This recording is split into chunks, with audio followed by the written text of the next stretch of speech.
good afternoon, or whatever it is. Sorry, I had a little bit of trouble there at the beginning, and it seemed like OBS was having a bit of a panic attack, but it seems like we're working now. How's everybody doing out there? Wow, I need to adjust my white balance on that camera, but that's okay. I'll just leave it exactly where it is for right now. Let's get a little bit more light in here, though, shall we? Joshua, welcome aboard. Right. Well, I guess I don't have a whole heck of a lot to say at the moment, really. It's Happy New Year, or whatever people say this time of year. You know, I almost never use autofocus, and the autofocus is focusing on Ice Cube back there, so let me switch this to manual. This will take me a minute.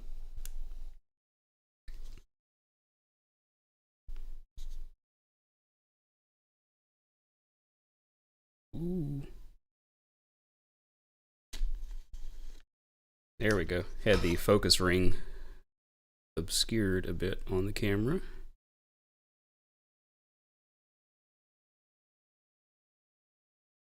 There we go. Manual focus is reliable so long as you set it right. Autofocus likes to hunt. Happy New Year's, guys. New Year's. I don't know why I said years. That's weird when people say New Year's. It's just one. Let me take a look at the chat here real quick and see who we got. We got Davi all the way from Luxembourg. We've got myself saying test. Will from the Great Northeast. Joshua from, I'm not sure where you're from. There's Davi again. Hey, Kenny. Just started using Reaper and the algorithm hath provided. Awesome. Welcome aboard. Hopefully we will treat you well today. Kenny, if you would, take a look in the description. There's a link to join our Discord server. There is no cost associated, but we got a few thousand folks in there that are very helpful and would love to hear more about your journey and how you found Reaper and what brought you here. Let's see what else we got here. The new beard look. The new beard look is more like it needs some moisturizer. Let's see who else we got. Another Joshua. Joshua Ryan. Happy New Year to you as well. There, Vancouver Island. Massachusetts, is that what that means? Well, let's get started, shall we? Let me switch over to my other scene here. And if we're lucky, you guys and girls are seeing my Reaper session. This is from earlier today. My drummer Edward came over and we tracked drums for a new Midlife Riot song. This one is potentially slightly controversial. The name of the song is not untitled. The dyslexia kicked in. The name of the song is United, and the subject matter is about the recent issues that happened with the CEO from United Healthcare. I know that people have various thoughts and feelings about it. I won't go into mine because I'm far from being political on this channel, but that is what the song is about. The guitars that you'll hear on this are scratch tracks, and I mean scratch in the most literal sense of the word. They are terrible. I rough tracked them very quickly before Edward came over to track his drums, just so he would have something as a point of reference. So please do not judge my sloppy guitar playing. My hands are cold, and I could barely play this stuff today. NL, what is NL? I gotta look that up. Is that the Netherlands?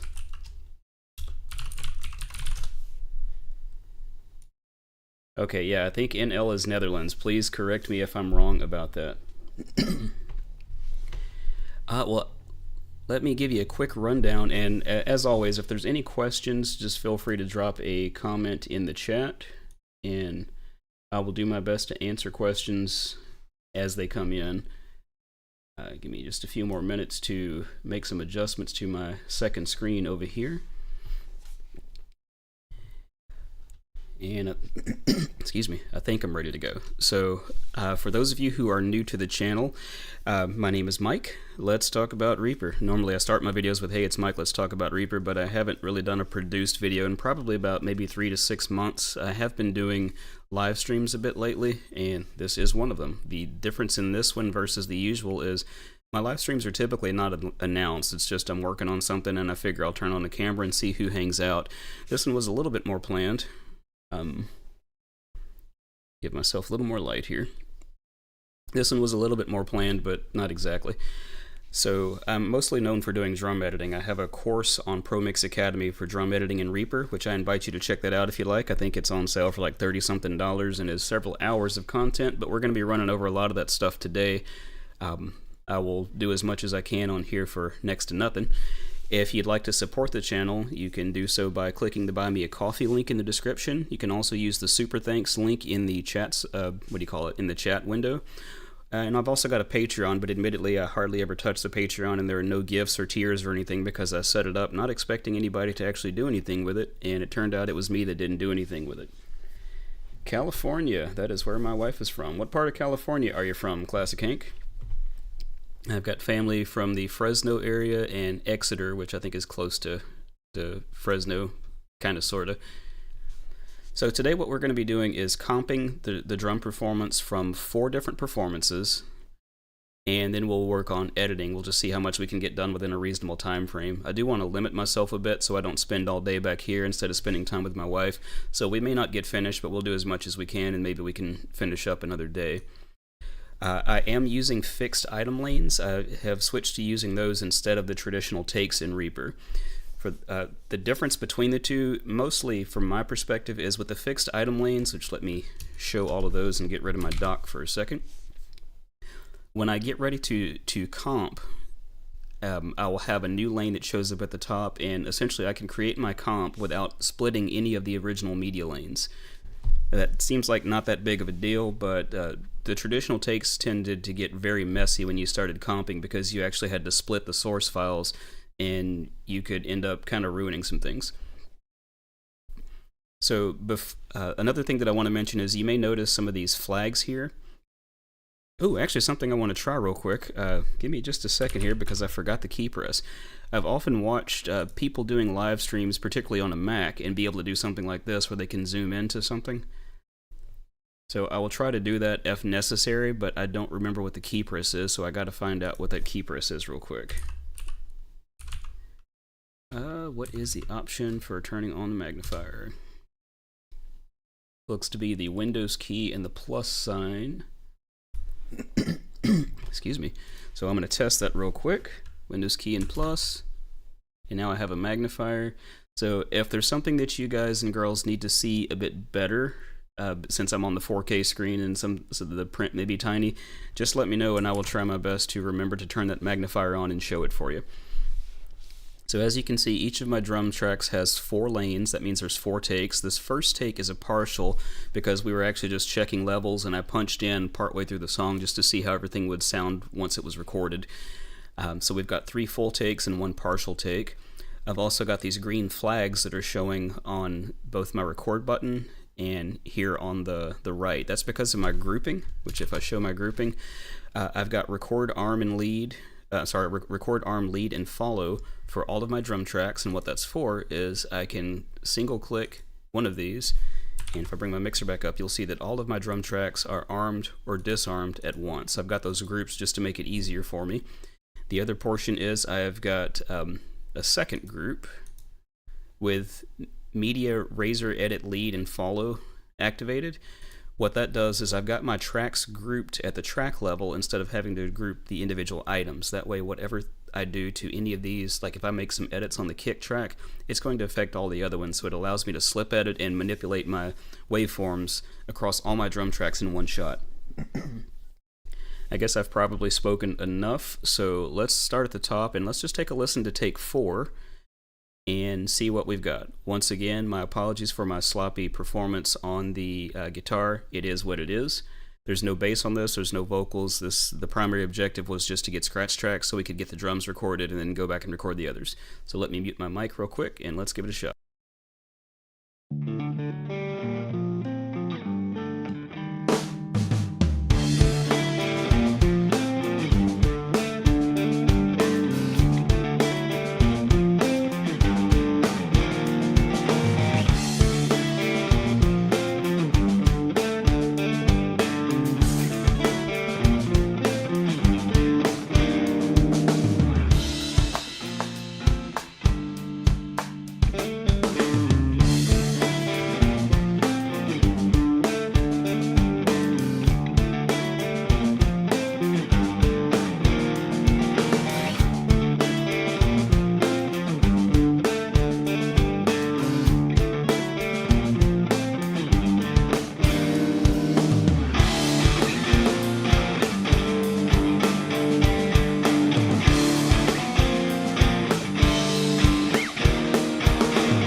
fair warning, my leads on this part are terrible because I don't know what I want to play yet.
So that is, excuse me, that is our fourth take of the day, and my phone is ringing. Let me stop this real quick.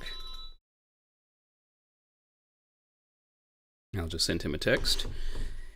And quite frankly, I like that fourth take probably enough to just use it. So I think what I will do is, let me minimize some of this stuff because we're not really having to do a lot of mixing right now. It's too early in the game to mix. So I'll get that out of the way. Excuse me. And what do I want to do here? Let me show all my lanes. What I typically like to do before I start comping something, and I did this actually before we started the stream, I'll go in and take a look at my kick track and just make sure that my very first transient lines up, which you can slip edit in Reaper by holding the Alt button and left clicking and dragging. Now as I'm doing that, you may not be able to see, but my other lane 4 in every other section is moving along with it. So I'll make sure that my first transient is in line on every take, and that'll give me a pretty safe starting point. The other thing that I like to do is I'll take a look at my snare top and bottom, and in Reaper we have folder tracks, and a folder track in Reaper acts as a bus, but it also will act as, what's the word I'm looking for? It'll act as a bus, but it also will give you an aggregate, I think that's the right word, waveform. So this is my snare top and bottom laying on top of each other. And what I wanted to make sure is that my snare top and bottom are as phase coherent as possible, and I don't see any major anomalies in there. If I did need to move one, and I can demonstrate this for you, like let's take the snare bottom, the first thing that I'll need to do is ungroup. So I'll do that with Alt-Shift-G. Matter of fact, hey, let's try this. It was Windows key and plus. Well, I guess I need to get this thing out of the way. Let's move that. I can't, okay, I moved that. So up here, there is this grouping icon, and you can disable grouping either by clicking that or by using Alt-Shift-G, which I tend to use the keyboard shortcut. So now that my tracks are temporarily ungrouped, if I were to take this snare bottom and move it, you can see that it's moving the aggregate waveform up top. So I want to make sure that those are pretty well in alignment with each other, that my hills and valleys are not defying each other too much. They're not going to be perfect because they are excuse me. They're not going to be perfect because they're two different drums that are hit in two different places, so physics, two different mics and all that stuff. So I've got my snares lined up pretty well, and the other part that I want to check is my overheads, which I have my overheads grouped in the same fashion in a folder, and those look pretty good. I can zoom in and I can see that there's not any hills where there's valleys and vice versa, so that should be pretty good and relatively phase coherent. You want to do these before you start slip editing, which right now we're at the comping phase, but also even before I start comping, because I want to make sure that my source material is coherent before I start making any edits. Contagion, what's up? There was a guy over here just a little while ago that looked exactly like you. So what I'd like to do now is I'll go ahead and let's just start with our fourth take, since that seems pretty good.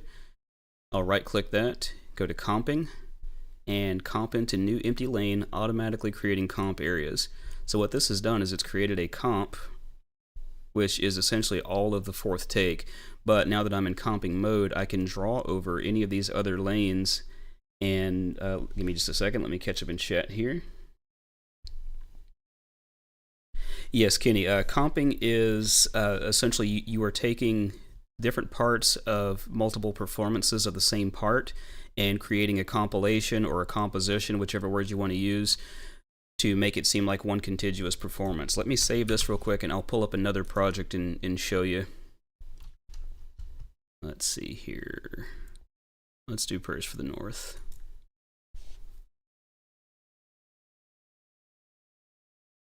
The drums are not quantized, that's just all played naturally, and it is what it is. After I finish comping, then I'll slip edit. Like on this particular project here, you can see that I have slip edited the drums. But even with this, like if I take a look at my drums, I've got, let's see, I think we did 6 on here. I've got 5 different takes of this, and it's the same thing with my vocals. Let me change my mouse mode here real quick. It's the same thing with my vocals on this track. I've got my primary vocal here, for example. I've got several takes here, but then you can see on my top lane I've created a comp to take the bits and pieces that I liked most from each one and see how it sounds. So this, I don't have all the guitars in this yet because my other guitarist is sick, but here's a little sample of one of our other songs, Work in Progress. Not sure how loud this is going to be, so brace yourself.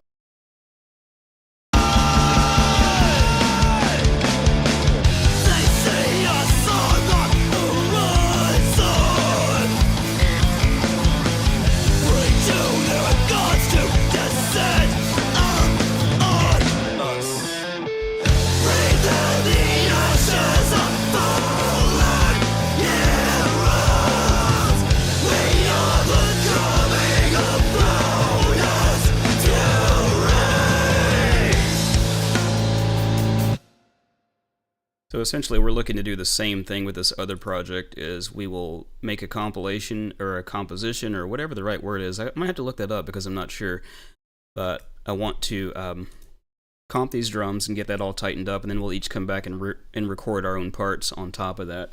Let me catch up in chat for a second. How do you stack the takes? Abshred, let me see if I can find a quick link for you.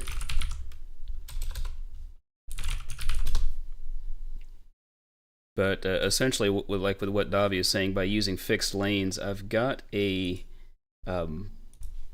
excuse me, what's the word? I've got a video on the topic. I just need to find it real quick.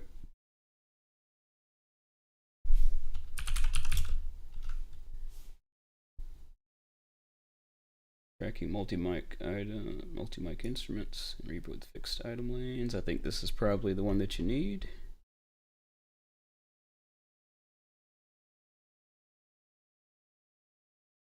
I can just find my link, which is right there.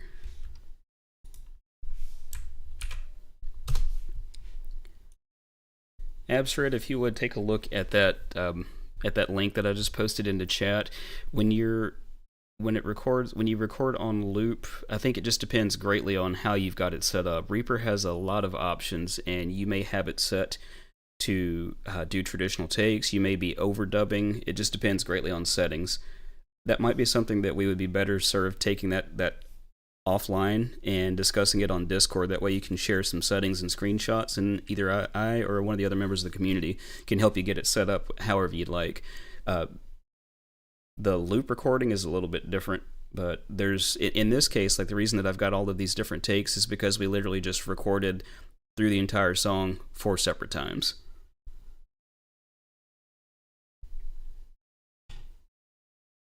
But let's take a look at what I like to do in comping is just go through and preview different sections. And since all of this is a bit of a hot mess, I will kind of focus mostly on my kick and my snare. So I'm going to highlight those and zoom in a bit. And I think what I would like to do is start here at this section, and I'm going to make a split to my comp area, which I just missed. Let me try that again. Hit the wrong button. So I've split my comp lane. There. I didn't have my right lane highlighted, so there. I've split my comp lane there. And I'm going to go to the beginning of that interlude and split my comp lane there as well. So now at this point, I can focus on this. The link for Discord, let's see. It should be in the description, but I'll grab one real quick and post it for you. Give me just a sec.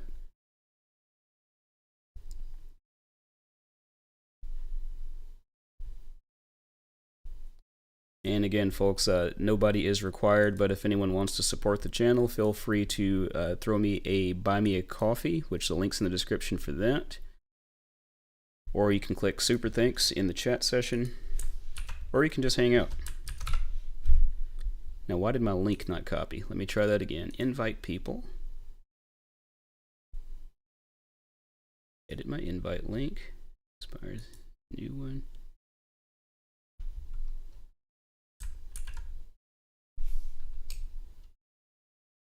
That is weird. My Discord is acting a little bit silly for sharing. It's hiding the link.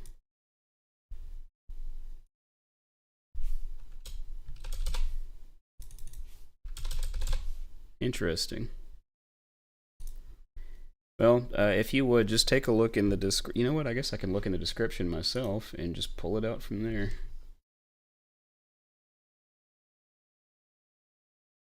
And Discord's acting silly, and it's not allowing me to copy the full link for some reason. There we go. That should work. So the reason I made that split is because I'd like to preview this section and then see what the other takes sound like. I can do that by hovering over this section, and I can either click on one of these other takes, or I can just press the T button like we did traditionally.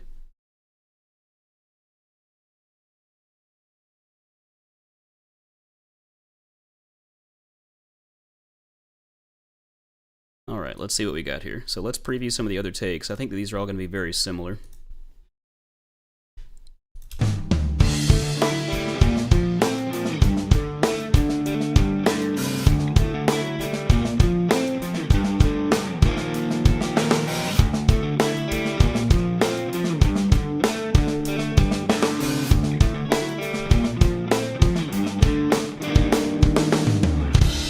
That's a pretty solid take, but I want to preview the others, and I think that they're all going to be pretty consistent.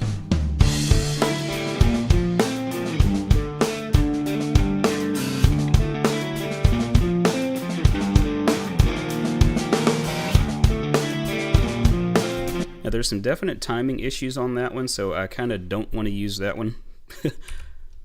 I want to find the one that's the closest to in time as possible, and matter of fact, I want to go ahead and get the metronome in my ear here. You should not hear it on your side, but let me make sure I'm not sending this through monitor effects, and I'm not. So I'll be listening to this metronome a bit just to help gauge it. And what I'm looking for is whichever performance sounds as close to in time as possible, but also is a good performance overall, which for something this simple, all of them are fine. I think this pink one's going to be my go-to for this section.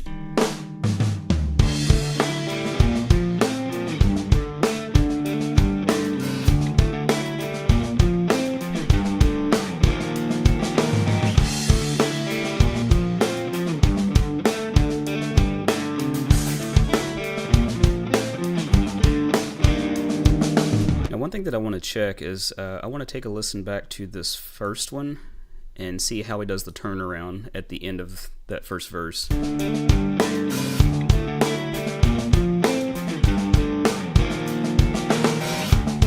Okay, he does not hit the crash on that one, and I kind of prefer that. So let's stick with this pink take, and then what I'd like to do is take this first one and paint that in a little bit.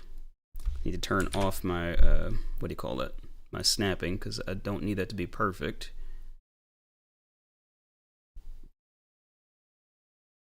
And if I get behind on chat, I'm sorry, it's over here on my other screen, so I just have to remember to glance over there on occasion. And so here what I've done is I've taken part of one take, and let's see, someone was asking me before about the layers and what comping is. Right here I've started to make a comp because I'm taking pieces from two different performances, and let's see how well they mesh together. They may not.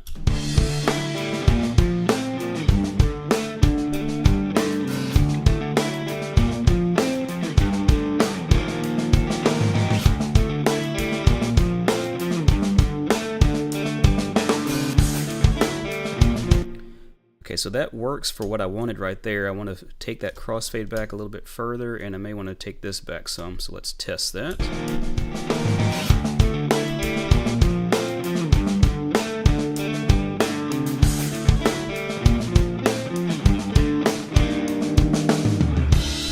Okay, so we've got our first section comped successfully. I made that from two different parts, and just to recap, I didn't like having the crash in there yet.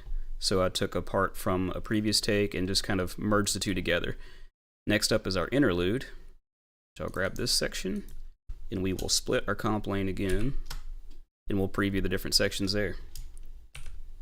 And whenever I do this, I like to, once I find the piece that I like, ooh, what am I doing? I'm not quite crossfaded yet. Once I find the piece that I like, I want to try to get things shaped up a bit, so don't want to move that yet.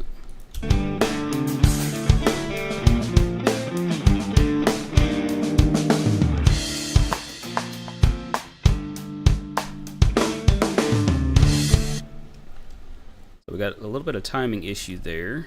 I'm going to undo a couple steps because I made some bad movements there.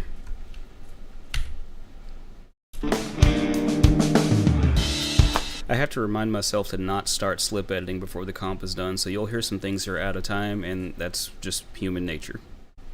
I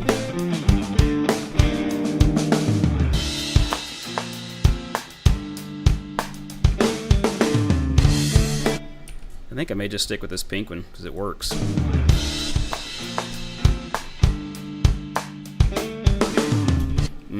But that snare hit there was very weak, so let's go back and we may just pull in one section from one take. Let's see how this goes.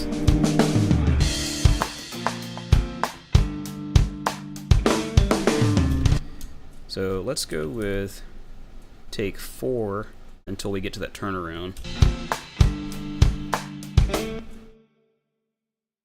And switch to this one.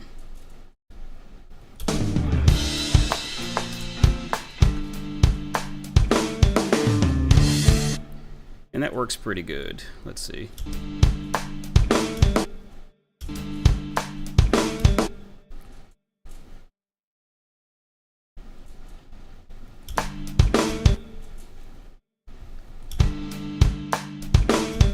That's bugging me. That is bugging me bad. That part right there needs to be slip edited. What is up, E-Chark? I hope I said that right. I can't quite see that far. So that's going to need to be slip edited for sure, but let's move on to the second verse and take a listen. I'll grab this section, same as I did before. I'll split that. Undo that real quick. There, I will split that so that way I can preview these different sections. Let's take a listen to the first one.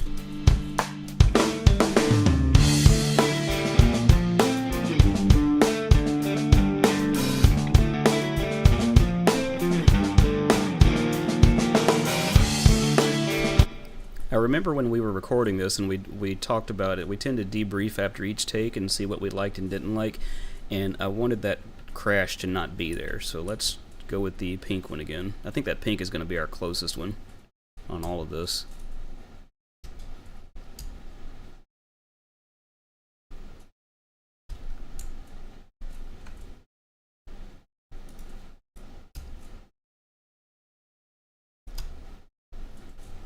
That's true.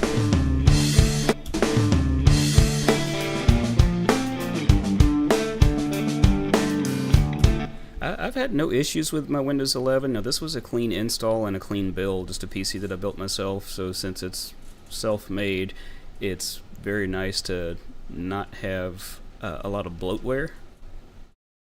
But with Windows 10 going when did I move from Windows 10? I've been on 11 for quite a while, actually. This particular PC that I'm on now, I just built it earlier this year, but my previous build was on Windows 11 as well. And really, I've had no issues to speak of.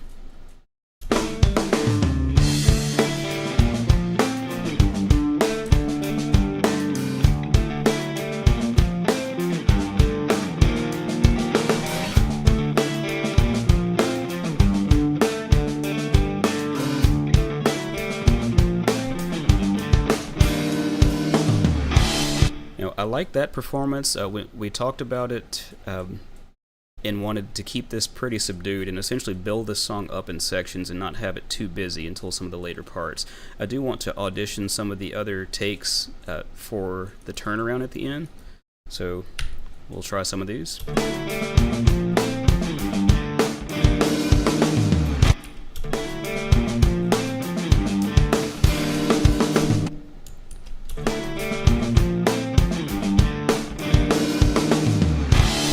I think I want to use that take for the build, so we'll do the pink one mostly, and then switch back to take number 2 for this section,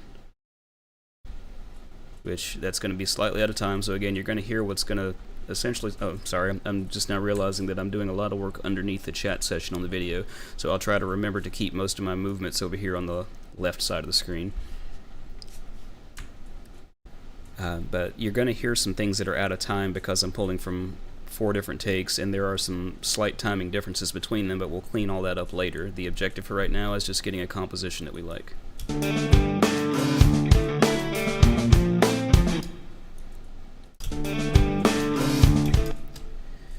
I need to slide that crossfade there. And when I'm sliding that, I'm just changing when I transition from one take to the other.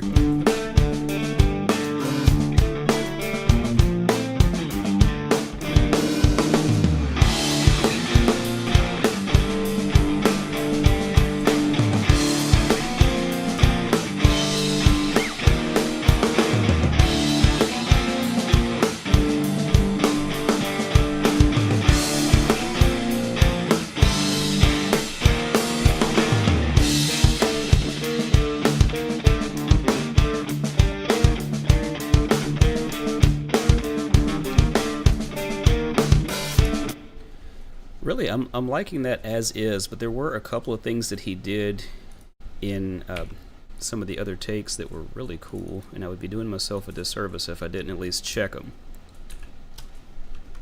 So let's listen to his first pass on that part.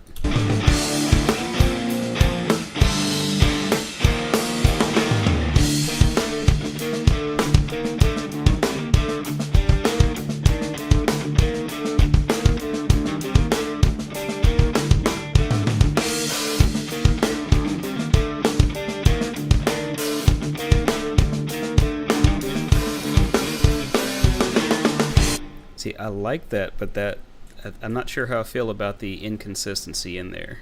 Let's check the next take.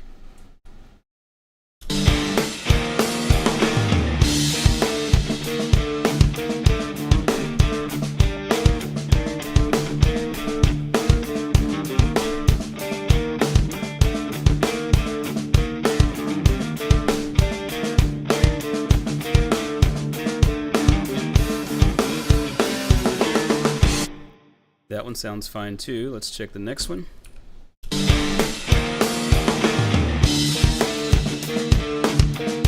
Definite timing issues there. Let's check the next one. Well.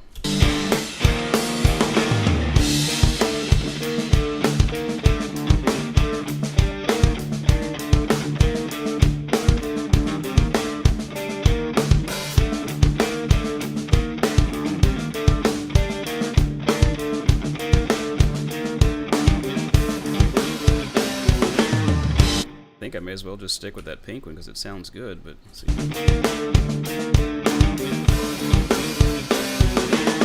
I think I may want to use part of this take though for the end piece because I like how he builds it there at the end. So let's find where that starts. Right here at measure 37, I think. I'll just paint that in.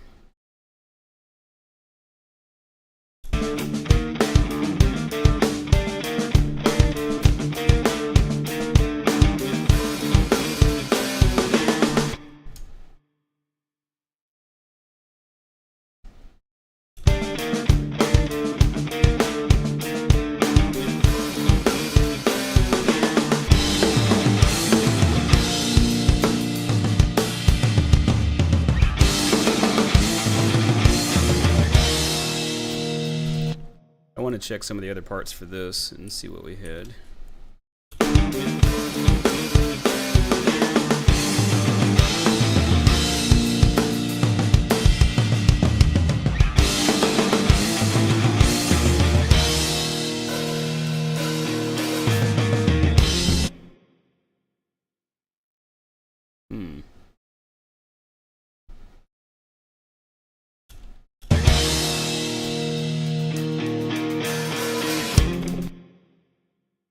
I think I want to use take 1 for most of that. Thank you, Kenny. Yeah, I think I want to use take 1 for most of that.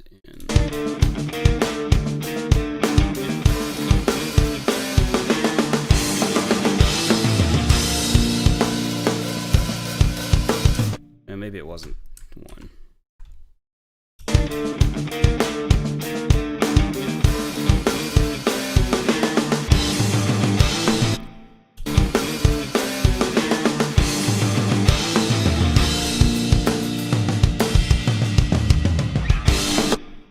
Let's try some of this other take. I'm just kind of trying to piece a little bit of this together and figure out what works best.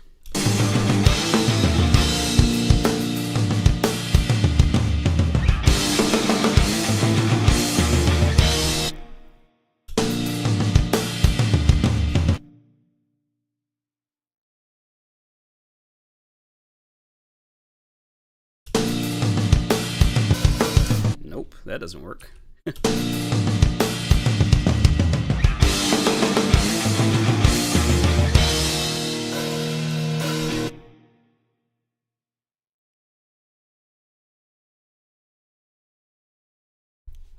Yeah, I think that with Windows 11, the centered start menu was a big deal for a lot of people, but you can move that to the left. You can right-click it and go to your taskbar settings.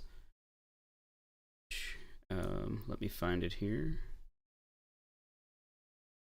Well, I can't exactly drag this over because it shows my email address over there, but you can go to taskbar behavior and you can set, let me just take a quick screenshot here.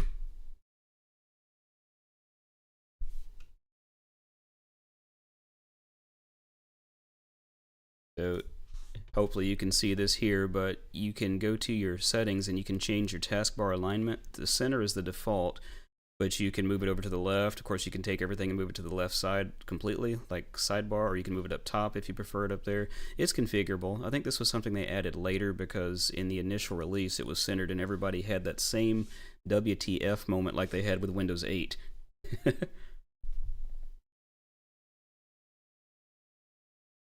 Yeah, I think that I have a tendency to dig really deep into stuff to try to figure out how to make it as close to comfortable as possible. So.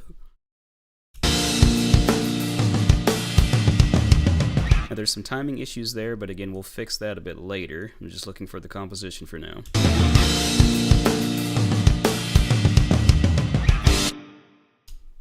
Kind of digging that. I just need to find the right point to fade that in. Not right there.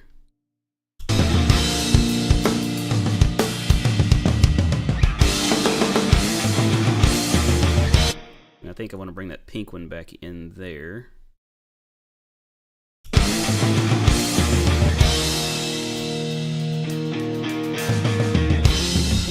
Ooh, that's actually pretty neat. Let's oh,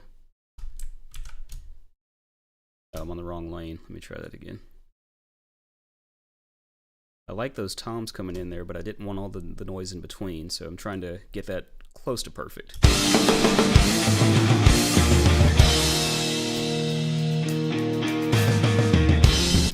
I think that may work. I need to backtrack a little bit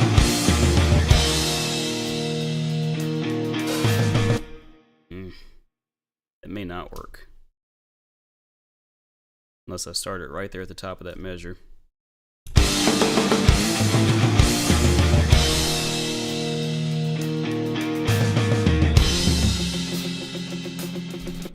I think that's gonna work, but now I need to run a split right here at 52.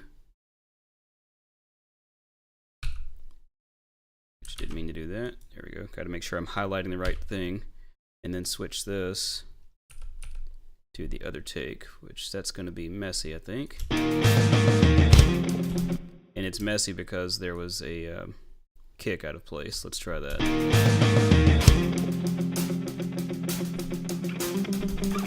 We'll fix that in slip editing a bit later.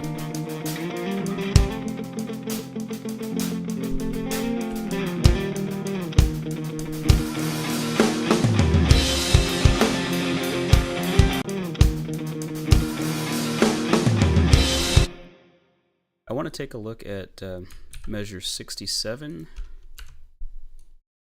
and I'd like to split this and just see what other fill options I might have here. I have to keep remembering to highlight the right thing. I keep doing too much.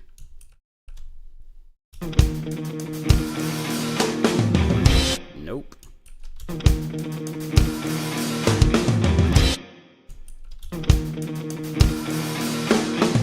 Yeah, we'll just stick with that tick. That works.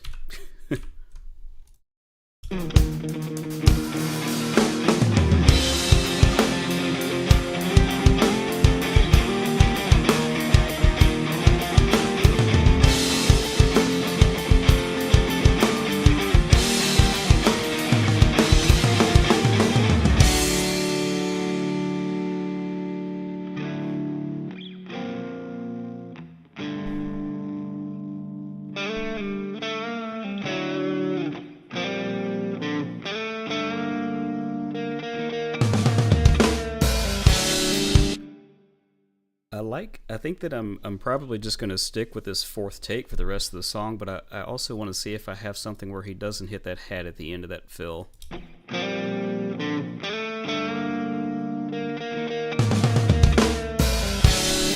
Although it's not bad. Let's try one of the other takes and just see.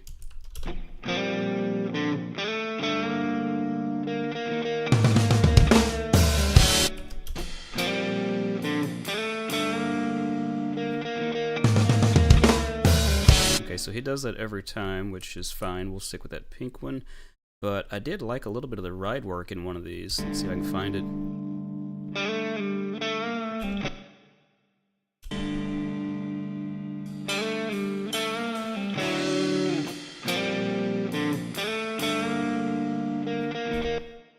I like that a lot. Let's go back to take 4. I like how he comes into this. And then pull a bit of this, and just catch that fill back on the fourth take when we get to the end. Now, I'm not a fan of that part right there. I want the ride afterwards.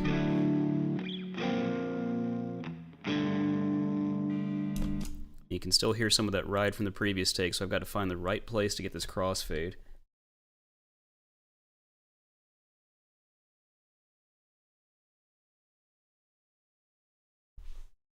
I think that I feel like the start menu in Windows 8 is, in some respects, a near perfect marriage of Windows 7, Windows 10, and Windows 8.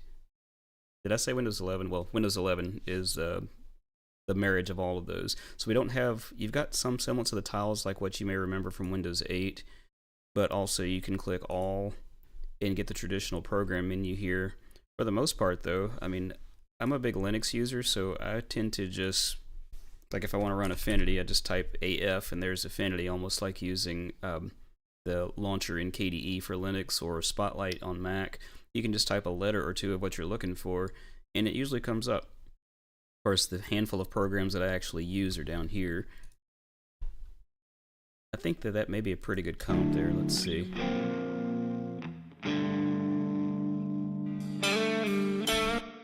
Except we've got that bell from the other hit still bleeding through. May just have to get that right up against that ride hit.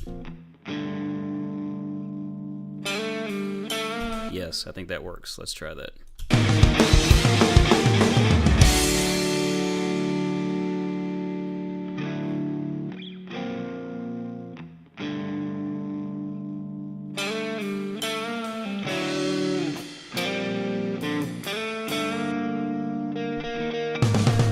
Okay, so I need to move this take further over. until that fill starts.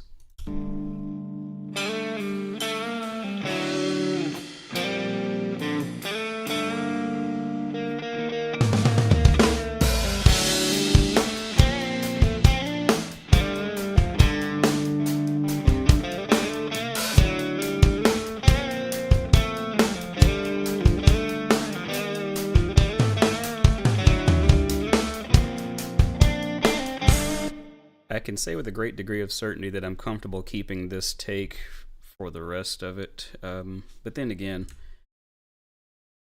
I do want to hear, because I know that he was more active on the quote-unquote heavier part at the end on one of the other takes, so let's preview them. Right there at 105.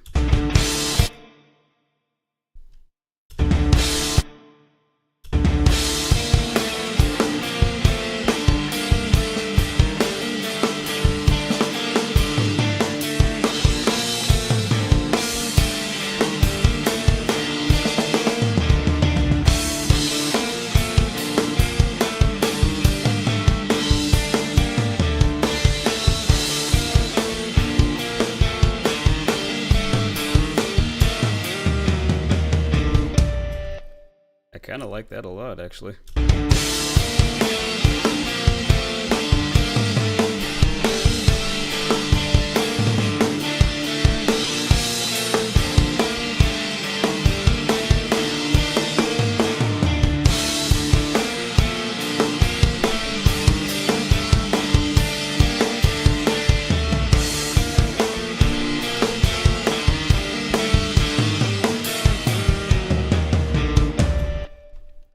Tough call to make. These are all good. I'm skipping take 3 because every one of those that I heard was grossly out of time.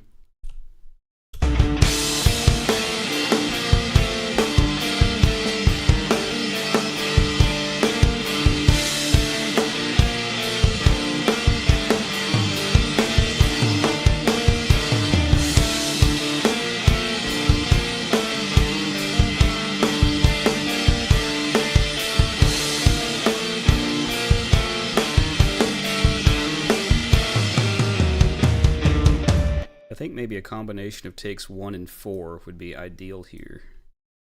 Let's take a listen to part of 1 again. I like that fill.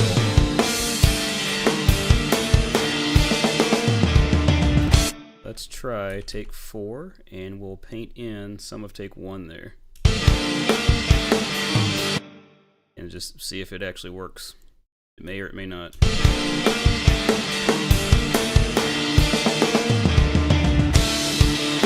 That worked quite nicely, actually. So I think I may just kind of float in bits and pieces of the first take just to add some variety.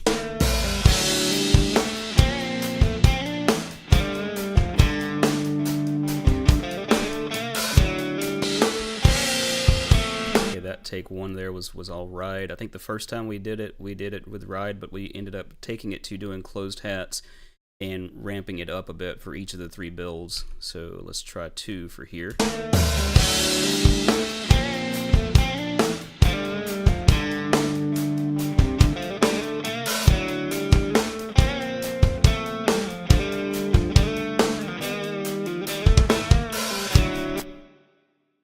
I kind of dig that. And then let's try bringing take 4 back in there. Have to figure out where to make these changes. Nope,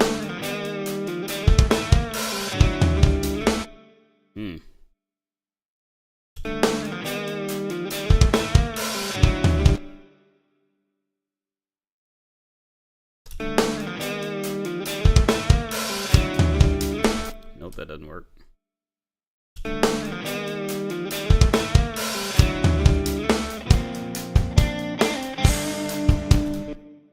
That may do better just staying on that same take.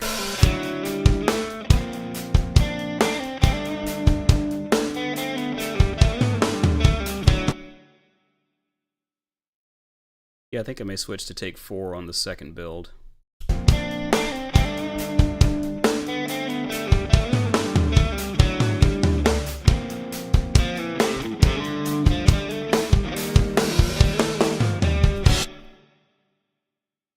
Yeah, let's try that. And I need to find where that next build starts. Okay, so that build starts at 105. Let's go ahead and paint this in up to 105 and see how that feels.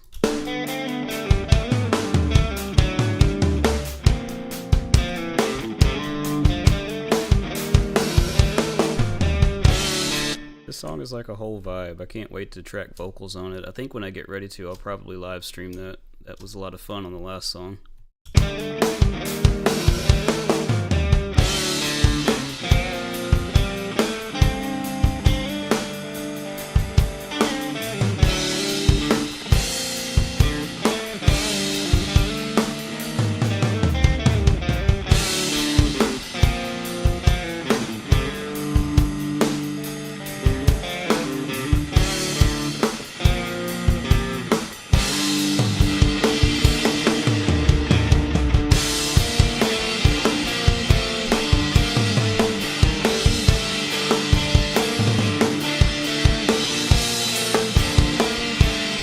Okay, some of those hits I wasn't really feeling. Let's try a different take there.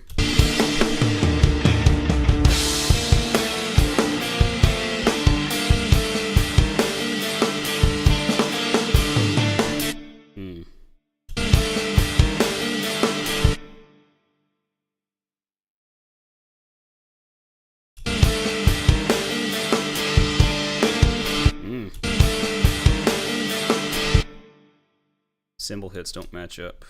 That stinks. Let's back up a bit further.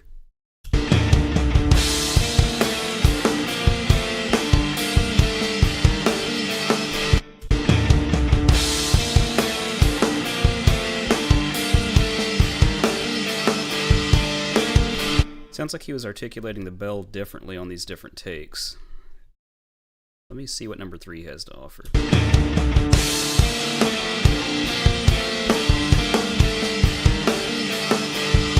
I think that works there because it's the same articulation, at least on that ride bell. I'll still have to get that stuff in time on the take 3, but I like the feel of that. I'll back it up just a bit and check all that in context.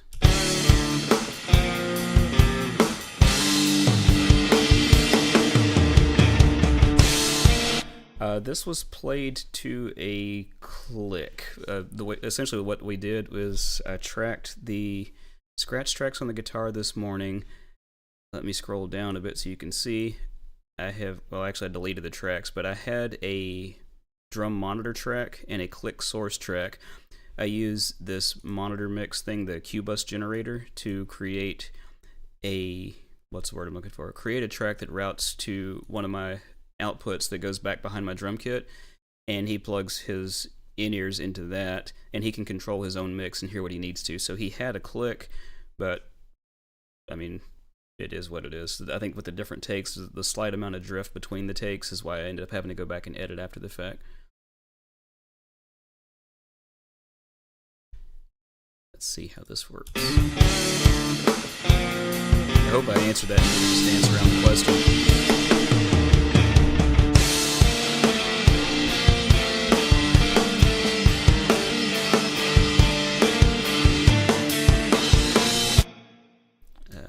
Tom hit sounds weird, so let's try something else there.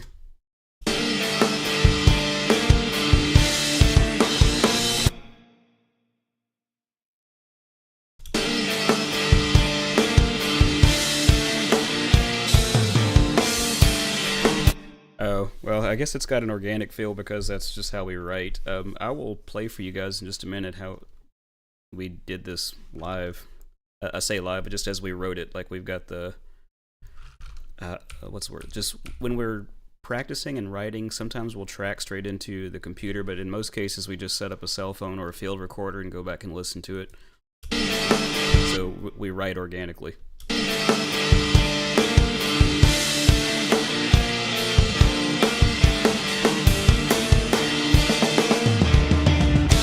feels really good there.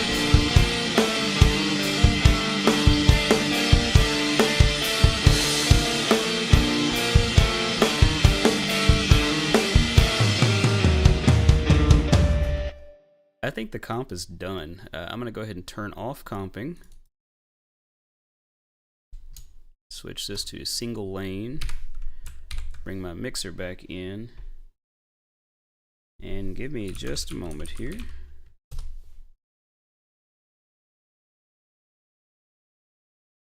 Bring in a little bit of desktop audio here and see if I can let you hear how this sounds, or how it sounded most recently. Ready. It's sideways, I'm sorry. He didn't turn his phone the right way. Let's go. Oh, sorry.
As you can hear, I mean, we just kind of play organically. Let me see if I can get to the end of this.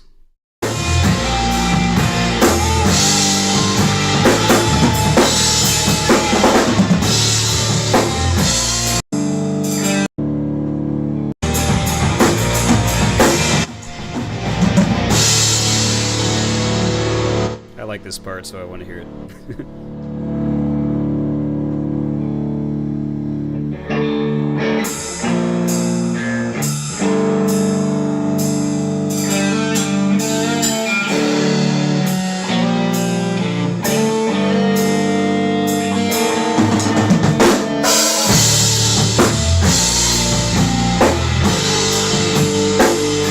You can hear in this recording we went a bit heavier from the beginning, and we've changed that to have it ramp up in stages instead.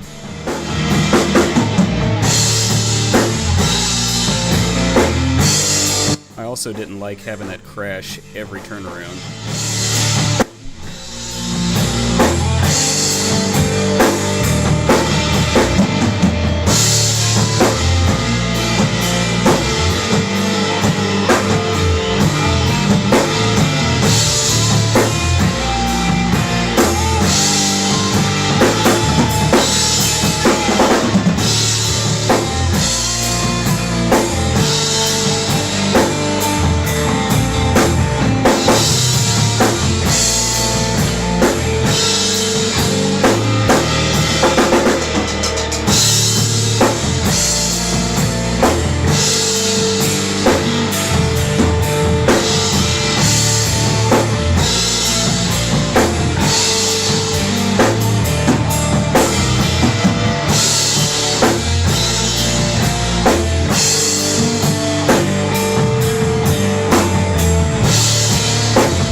You get the idea. And, you know, I'll say a lot in my streams when I'm doing this. I'm not a huge fan of having everything 100% aligned to the grid, but since we are not all recording at the same time, I have to have something reliable for the rest of us to track to. So, I mean, my room it's a one-room studio, so since I don't have a control room and a live room, and I don't have enough of a means to isolate things to get a clean recording, this is usually how we do stuff, is I'll just record some scratch tracks and have Eddie come in and record his drums. I'll clean up the drums, and then the rest of us will come back and we'll, you know, fix our parts over the top of it. So let's give a quick review to our comp, and then we can go ahead and start editing, and we'll get a little bit of work done here.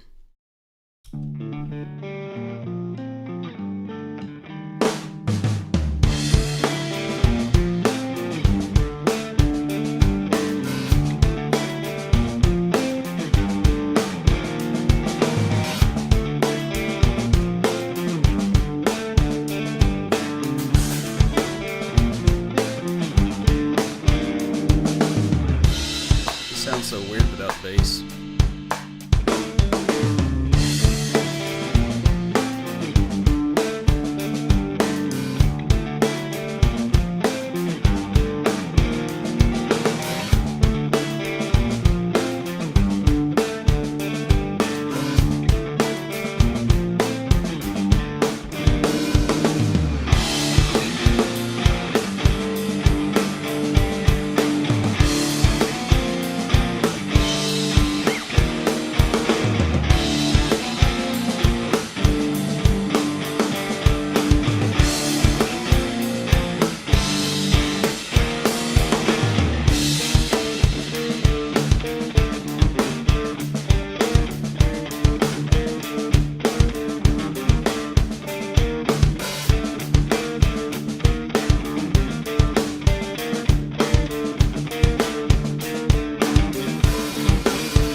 I heard a spot right there where I may have a bad crossfade point, which I may be able to fix that once I start doing the actual slip editing, but I want to see if it's just a comp choice issue.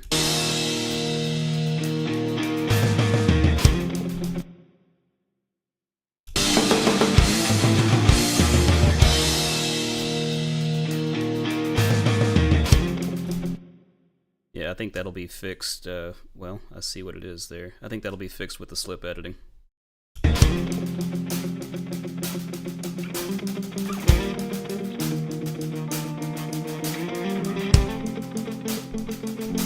And to your point, I mean, both of you guys are right, but it's like if you're playing with other musicians who are not performing at the exact same time, it's like if I were just tracking a band live, I would not, I mean, I would comp, but I would not slip edit it like I'm about to do, because the band will, or should, if they're any good, the band should stay with each other. It's just like if you go back and listen to old AC/DC or pretty much anything before the early 90s, music would naturally ebb and flow. A lot of stuff wasn't performed to a click, but also a lot of people performed all at once live on the floor.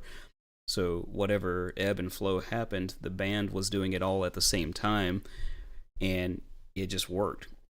But with us coming in and playing things one person at a time, you don't have the luxury of being able to predict whether the drummer was going to push or pull, so you've got to have something reliable, and that's why we align things.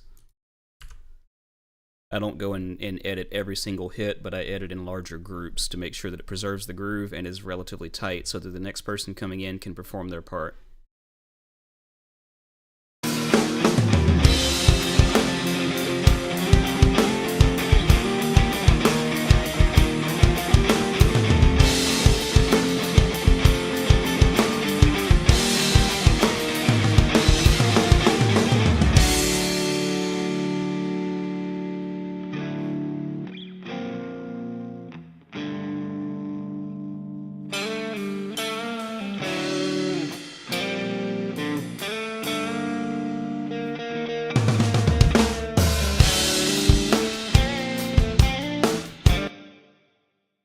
I think we're good there. That last part of the comp is pretty fresh on my mind, and I know that that's solid. The rest of this sounds good, so I think I want to spend maybe 30 minutes or so and see how much of this I can get lined up. I know for sure that it'll take me longer than that because I tend to get a little bit nitpicky about it, but I'm going to turn on my slip editing mode. For those who are unaware, this is not something that's necessarily built into Reaper, but this is a macro that I created that help. Now let me clarify that. I'm not the originator of the macro. I didn't create it in that sense, but I put some things together from the actions list into one button that I can click that performs some actions at once. So let's take a look, and I've only got my snare top and my kick focused right now because that is essentially what I'm wanting to pay attention to. And let's change this lane color here.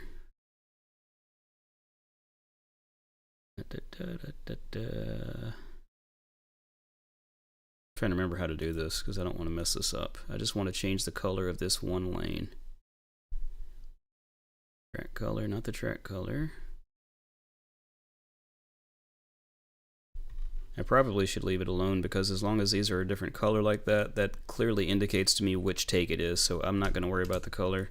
I've gone down that rabbit hole before, but this pink is kind of throwing me. I guess what I could do is change the color of the pink lane. And that should also change it up top. So let's go with this, and I'll go to item colors and set it to one random color that's different, and now refresh my comp lane.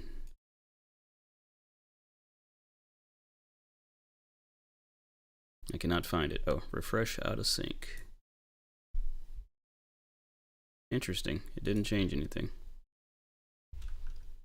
Yep, in that case, I'll just undo that and not worry about the pink. My issue with the pink was... What the heck? My issue with the pink was just that I have a hard time seeing my other stuff on top of it. But let's just go ahead and start slip editing. So my first kick transient is there, and I'm just going to focus on the kick and the snare, and I can fix other things as necessary. Yeah, I'm going to have to change the color on that. That's really bugging me. I can't see that. Let's go with... I can see. Let's try that. That's a bit easier on my eyes. I can see my grid lines a bit better. And pretty much what I'm doing at this point is just going through and kind of quickly eyeballing and making larger movements where necessary. Like this snare is just a little bit out of line. Not a whole lot, but that little bit does add up over time. So I made a cut and crossfade and slip edit there. Move down the line and wash, rinse, repeat. Essentially what that button has done is it's combined some actions so that if I click at the top half of a media item, it will cut that media item and add a crossfade to the left of my cursor. And if I move my cursor to the lower half of the item, I can slip edit. And since these tracks are grouped, it's happening across all the tracks at the same time.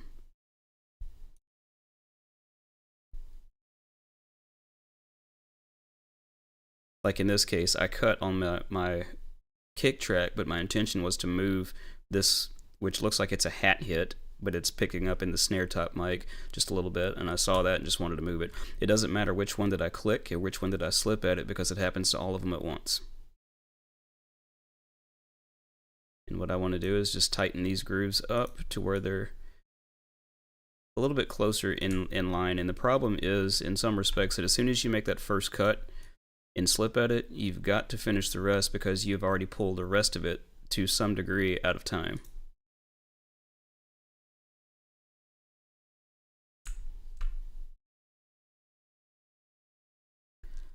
Again, if there's any questions, feel free to drop them into the chat, and I will do my best to answer them. I'm glancing over there periodically just to make sure I haven't missed anything. It's hard for me not to get too focused on this. AI tempo map generator. There is something on the Reaper forum actually that will automate this, but I enjoy doing it manually. I find that I get better results if I do it manually.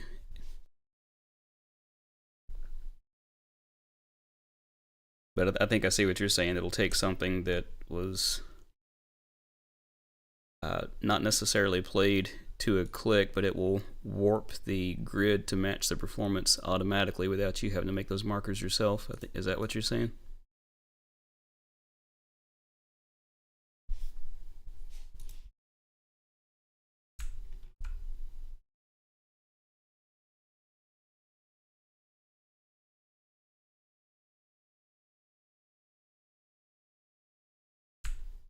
I really wish, and I hope that one day I'll be able to do something different here to where I can isolate things a bit more and us just record live. I've got another room that is across the yard from here, that direction, that is a spare bedroom, and I could move all this stuff in there and make that a control room and throw some cameras in here, but, I mean, it's a lot of work. And can build some isolation booths, and I guess I could always just throw some guitar amps and stuff out in the garage. I mean, there's options, but they all cost money, and this is not something that pays well. It's just an expensive hobby. Alright, we're almost to the first interlude, and then we can go back and spot check this, see how it sounds. What I'm looking for when I do a playback of something like this is each of these cuts where I've got a crossfade, I had the potential to have an audible glitch depending on the placement of that crossfade. It's very important that your crossfades be on what's called zero crossings, and that would be a section where the waveform perfectly intersects the zero line, so you don't have part of one take and basically you don't have anything that's double triggering, for lack of a better word. I don't really know how to explain that, but you'll definitely hear it if you've put a crossfade in the wrong place. It's like there's a glitch in the matrix.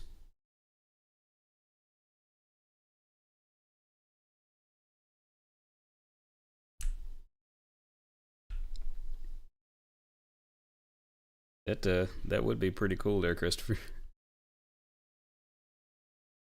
I don't know, but on the flip side of that argument, I miss when music was made by ugly people. Because like now we've got a lot of people that, don't get me wrong, there are some great performers out there, but there's also a lot of performers that are not great, that have a lot of money and production value behind them, that can't really perform their own songs, and they need a ton of editing.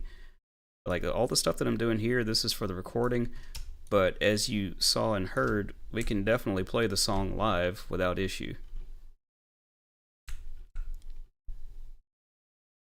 And I guess the biggest difference is in that moment of playing something live, people don't have the luxury of going back and hearing what happened a few seconds ago on a live performance, assuming they're actually there watching you live, is what I mean. So as long as the band's next moment is greater than whatever mistake they made a few seconds ago, it's fine.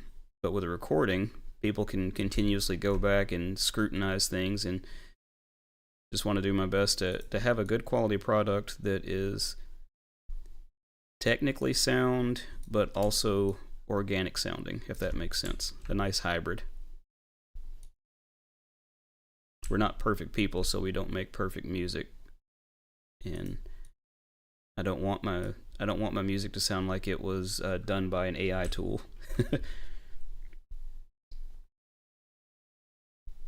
Oh, gotcha. Yeah, I have zero experience with tape.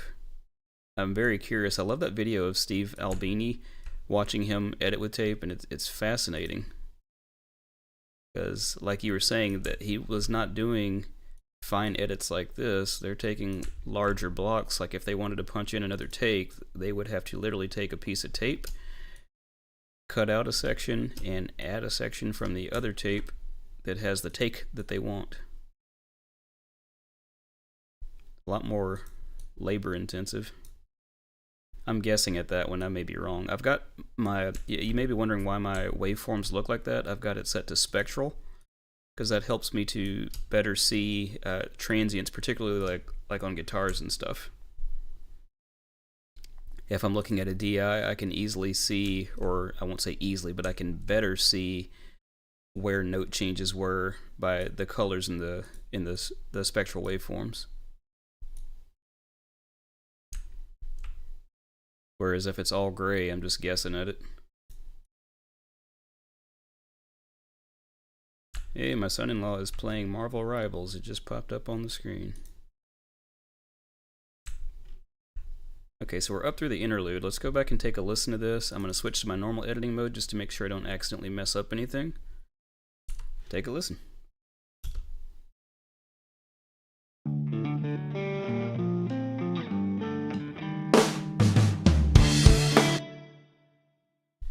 I'm just realizing that I did not edit this first part, so once we got to that section, it sounded a bit out of time to me because it's now out of time with itself up here. We can see these tom hits were not quite on.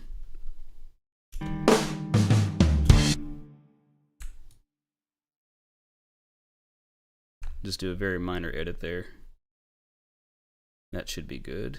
And now, okay, this is one of those glitches I was talking about. We can see that that is now off. I need to move that crossfade to get that audio out of there.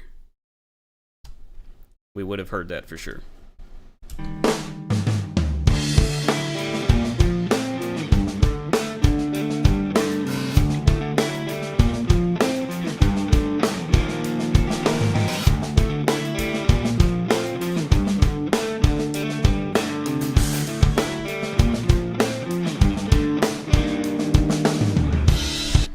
So that's sounding pretty dang good to me. Let's go ahead and hit this interlude. That first kick, it looks to be off. Just a touch. We need to crossfade that.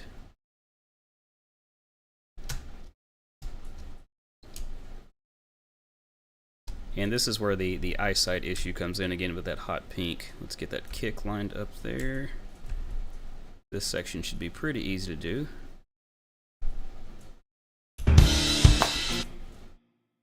I love that little groove he does here with the side stick. Yeah, I think I got you there for sure, Mark, and I think that may be what Christopher is saying. I know that he had talked earlier about a video that I'd made that showed how to change the grid to follow music that was not performed to a click. I'm not sure if I did that right. I need to go back and listen to that.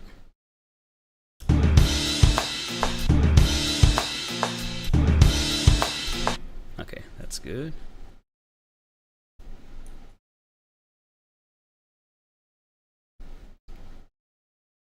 And as I said before, you know, had we all played this at the same time, I wouldn't be doing half of this because we would have just been in time with each other.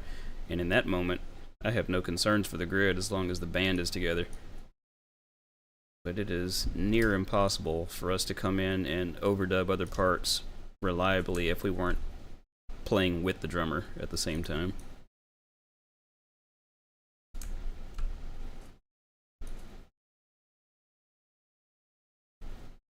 I'm kind of curious for us to go to. We've got a local studio here that's like running a bunch of outboard gear, and they've got like an old Triton console and everything in there. I would kind of like to go there and us record live on the floor and just see. Let's check that interlude. I'm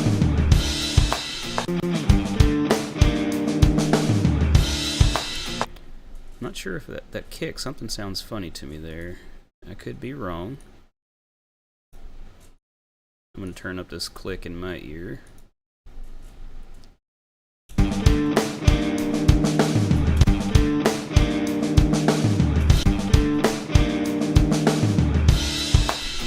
I think that last tom hit may be a bit off. Yeah.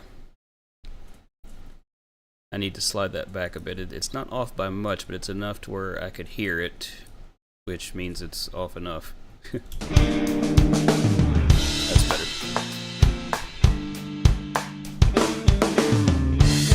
Alright, moving on to the next verse. That's all sounding pretty good. Get this first transient online. That's interesting.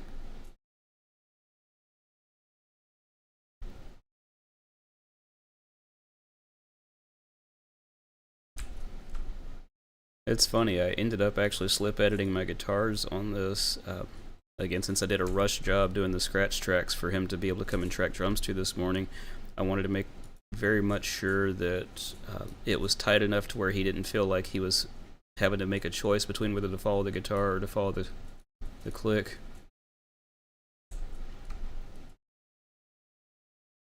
But once this is all done, I'm going to go back and just woodshed the guitars until I get it right.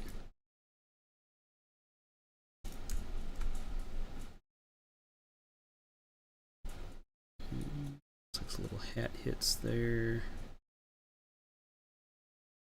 Spot check that. Yeah, that's good. There's just a few things in there that I wasn't sure about visually, so I just wanted to go back and listen to them before I got too far downstream. Mostly some stuff with these ghost notes.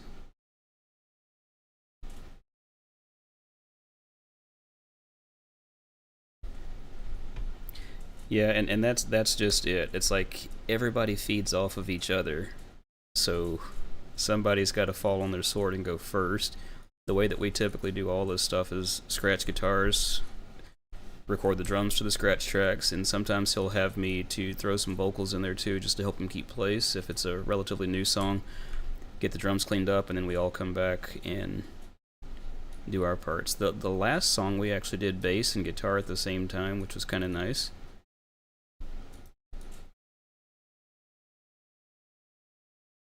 I mean, it's like if we all did DI and not live amps, we could do it, but it's also hard for me to engineer while playing.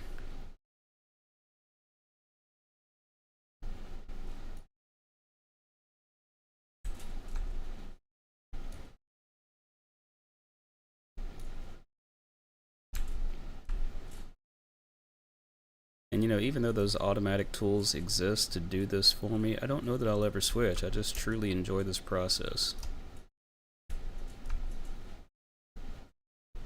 Call it a guilty pleasure. This is just like a sense of accomplishment once it's done. Yeah, Mark, I like the low gain too. I tend to favor lower gain because of the clarity. I think in my younger days, you know, most guitarists will just dime the distortion for certain types of music, but we like creating a sense of heaviness, if you will, with the composition more so than with tons of distortion. So lyrical content, the movements, and you know, you can create heaviness without it. There's a band that I like that you should look up. It's called City Cop. They don't exist anymore, but they're an acoustic hardcore band. So they have an acoustic drummer, I'm sorry, an acoustic guitarist, excuse me, a bass player, a vocalist, and a drummer, and they play post-hardcore but with acoustic, and it sounds fantastic. Just got a really cool vibe to it.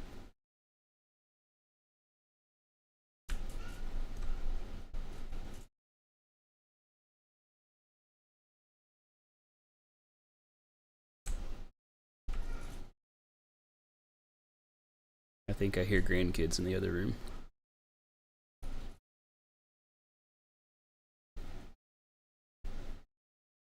Yeah, low gain is your friend. Now, I'm not really a huge fan of a totally clean. I mean, I like low gain, kind of mild crunch. Yeah, I like some semblance of breakup. Too young, I am right on the edge of 50, sir. I guess all that clean living makes me look a lot younger than I actually am, but the gray in my beard would tell you otherwise. Now, since I'm just focusing on kick and snare, when I go back and listen to stuff, I got to make sure that I've not missed anything of interest that might be on toms.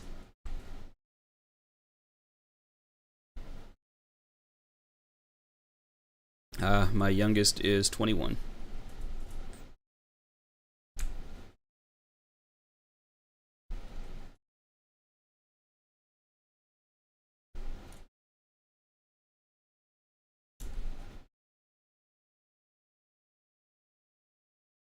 And to be clear, my youngest child, not my youngest grandchild. That distinction is important.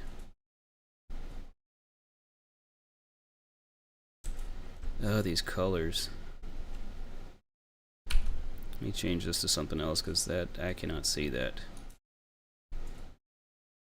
That's better.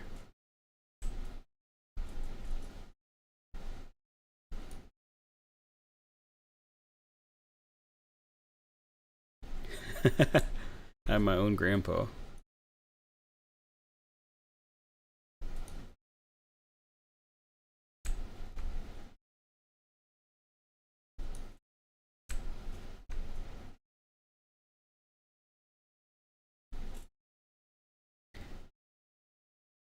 Yeah, I like just enough gain to have a little bit of grit when I dig in hard with the pick. And then I'll run a secondary overdrive in case I want more. I tend to just play one channel on an amp and just vary with my guitar volume up and down a bit, and maybe a little bit of an external overdrive. I've kind of gotten into the Tonex ecosystem lately. I've got 2 Tonex 1 pedals on my guitar rig for live, and instead of using the front end of my amp, I just use my amp as a power amp and run the Tonex through the effects loop and use an amp sim from that. Let's check this section here and make sure this is solid before moving on. I'm going to go back to that interlude and just see how it plays into it.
Sorry about that. I just realized that I was talking and had my mic muted. What had happened there was the cymbal cut off when I switched to a take, so I needed to change my crossfade point and allow that to decay naturally before that next hit. So that should be good now.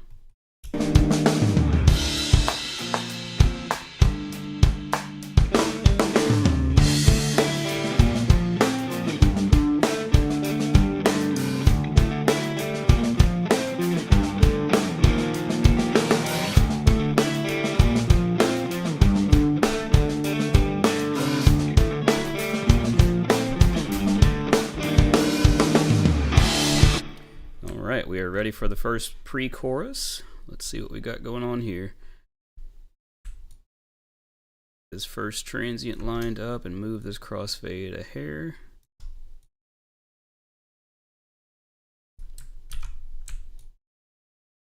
And since I'm not vibing with that pink, let's change the color on that.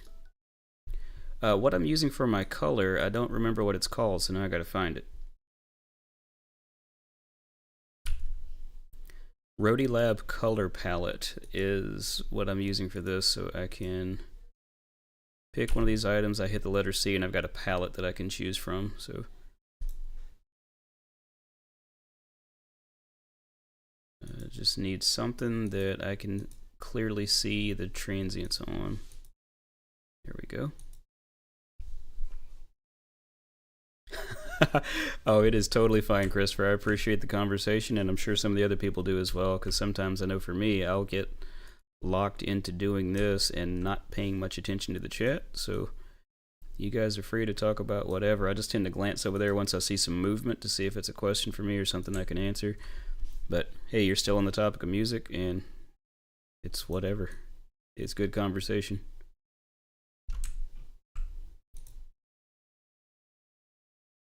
Now this part is ride focused.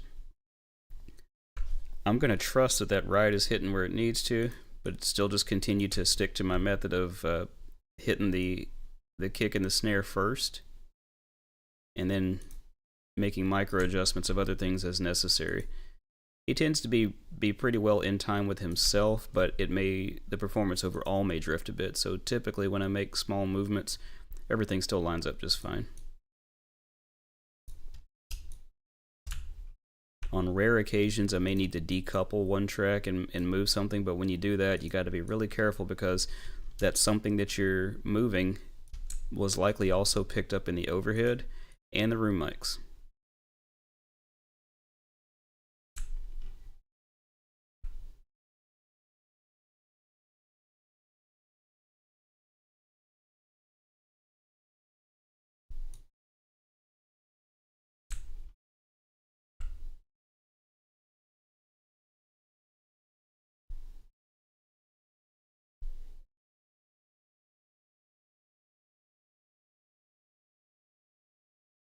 Oh, I've already completed the comp. We finished the comp and now I'm just slip editing. That was a pretty quick comp because now one thing that we did different, and I kind of harp on my drummer a lot about this. He's a fantastic drummer and he wants to be to kind of do more with like session work and play for a lot of other people, which he's very good at doing. But I stress on him a lot to compose your parts, learn them, and be able to repeat the same thing multiple times, or be able to come in and do a perfect performance in one shot. So his performances on this one were very similar to each other, which I liked. We only had to make some micro adjustments. We had three complete takes, one partial, and I feel like his fourth take by itself would have really been fine for this whole performance, but I like some of the variations that we did in the others. Very minor differences. Let's see, we're almost through this to that slightly polyrhythmic section. That section's really fun if you pay attention to the guitar being in sections of 5. I think I don't know, we ended up sitting here with pen and paper one day trying to figure out the math behind that part, and we never could make sense of it, so we just did it by feel and it worked.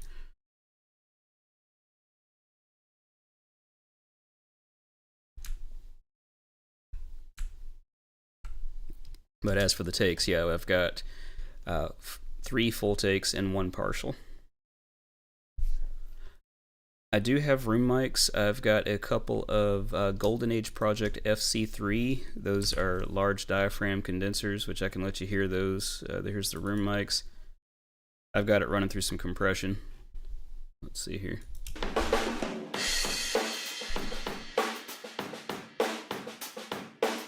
If I take that compression off,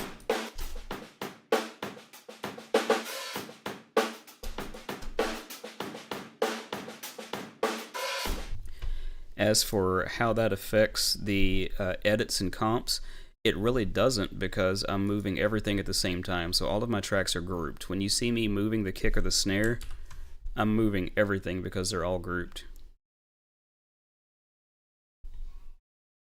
But I'm just focusing on the one track because the kick and the snare are the meat and potatoes, and that's what needs to be lined up.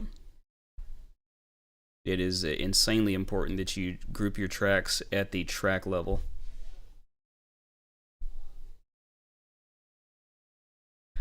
It does in some cases, and that's where when you may see me go in, like earlier when I accidentally had my mic turned off, he had hit a crash in one take and didn't hit it in the second, and I needed to move my crossfade point so that I could find the perfect place to splice in the other comp or the other take.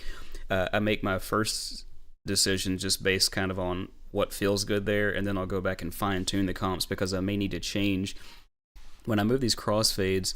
That changes. How can I word this? Where these crossfades are, like I've got a split here and a split here.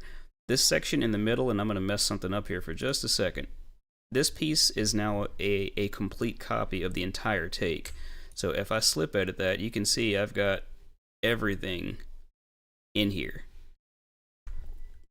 So when I move my crossfade, I'm changing the relationship of the preceding piece and the piece that comes next, and I'm just finding the perfect place to splice it in where you can't tell that I comped it. If we come across another example where that's necessary, I'll try to draw a bit more attention to it, but that happened earlier when I had to move to catch... sorry, give me just a second, my smoke alarm's going on.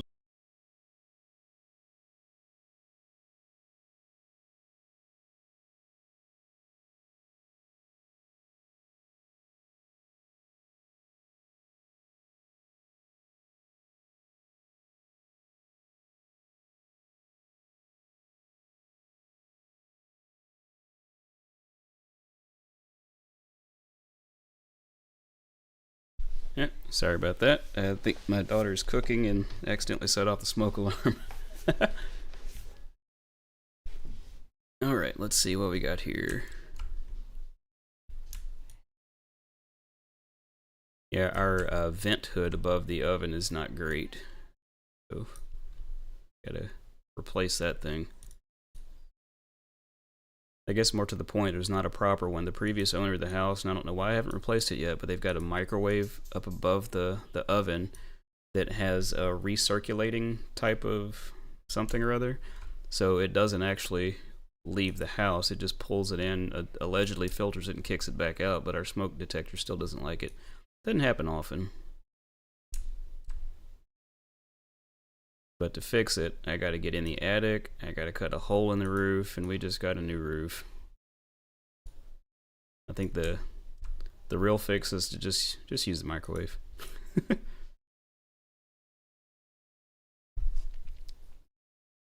Let's see here.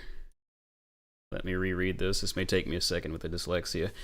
When you do multiple takes with drums, are you using Reaper takes on each of the individual input tracks, or do you create a new set of grouped tracks? I set up this track with, how can I word this? My tracks are grouped already, and I save this as a template. So my drums. Let me open up a new project and I'll show you. So if I wanted to record drums right now, I'll just right-click here, insert track from template, and I'll choose my drum recording 0 latency template. And that's got me set to record, and these tracks are already grouped and they're already set to make new takes. So if I go here and record, and let me turn off my pre-roll there. So there I'm recording some drums, recording some drums, recording some drums, and stop. That's one take, and now recording some drums again, and stop.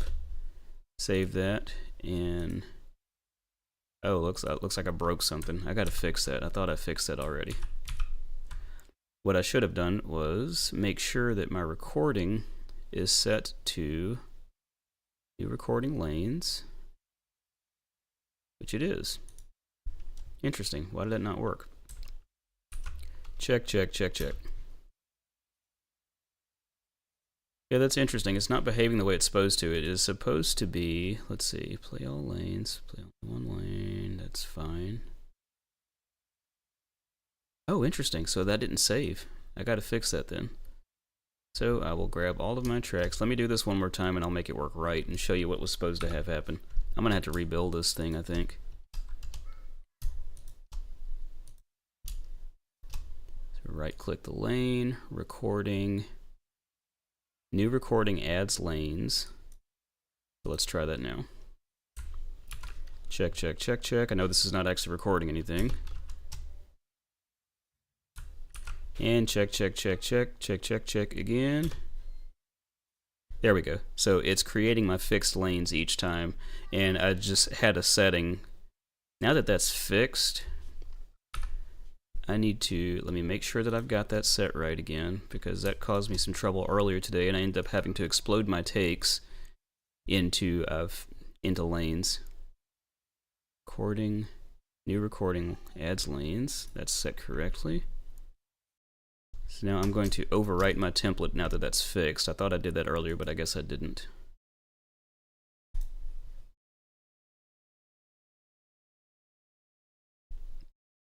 And my routing is already set up on all that as well, so that helps me a lot.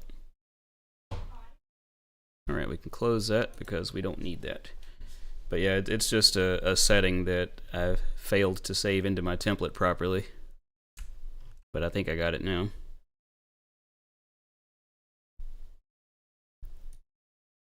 I don't know that I ever actually use the traditional takes anymore because the fixed lanes are so much more flexible.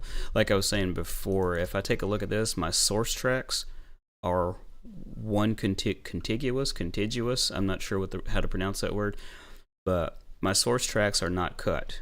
So it's just clean. And if I don't like this, I can make another comp. You can make as many comps as you want and your source material stays pristine.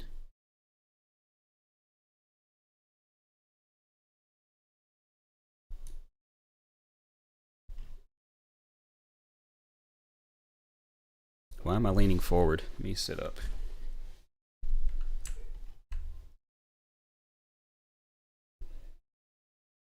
Bad posture.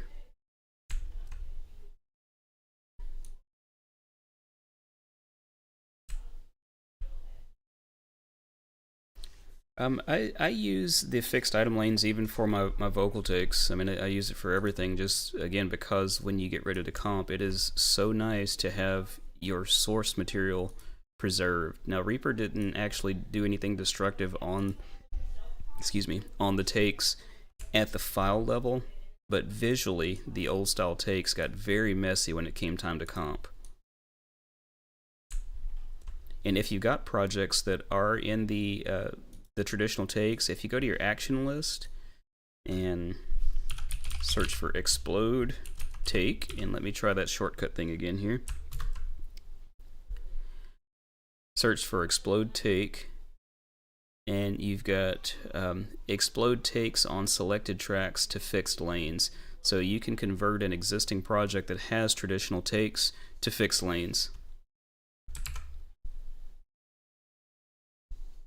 which is what I had to do on these drums because I accidentally had it set to do takes, and we caught it after the second take, but fixed it going forward.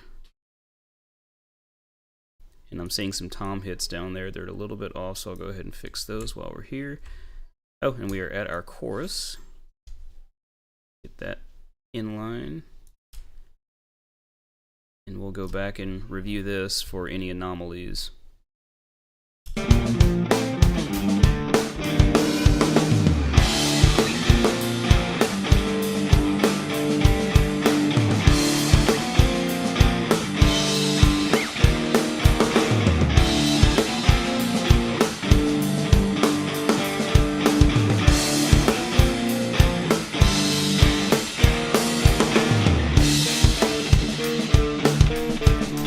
That's sounding pretty good. There's a few spots where it sounds like the guitar is off, because it is, but I'm not worried about whether the guitar is in time or not because I'm retracking all of that mess. Get this groove tightened up. I want to change the color on this so I can see. I don't really care what color it is as long as I can see these transients. And I think I may actually change my transients because, like, for the drums, I don't need the I don't need the spectral peaks quite as badly, and that helps me to see these drum hits a whole lot better. If I'm editing guitars, the spectral makes a lot more sense, or something that's not a percussive instrument, you know, something that has note values.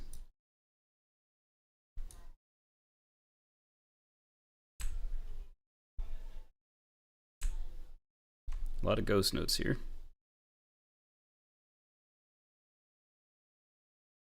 It's either ghost notes or hats. I mean, that's my snare top mic, but I think we did a pretty good job of isolation on that. You're never going to completely isolate it, but we did a pretty good job on it. Ah, okay, so that would be another explanation as to why you're not using fixed item lanes, because they were not a thing until Reaper 7. But I'm very much enjoying 7. You'll probably be on the struggle bus a little bit with the new theme when you first start, because there's some things that have changed there. But the theme adjuster is your friend. Matter of fact, if you're not familiar with that, let's go to Options, Themes, and Theme Adjuster. We now have this utility that you can use to change a lot of your visual preferences for things that are hidden, or things that may hide. Like here, I can change things to be visible in the track control panel only if they're visible in another section. There's just a whole lot of stuff in here that allows you to have a lot more flexibility with appearances. X.E.L.O. Happy New Year to you, bro. If you guys are into making beats or MIDI stuff in general, or even experimenting with other DAWs, he is the man to check out. So be sure to look up his YouTube channel. I believe it is just called Learning Reaper. Let me see if I can find it real quick, and I will drop a link. I can spell YouTube.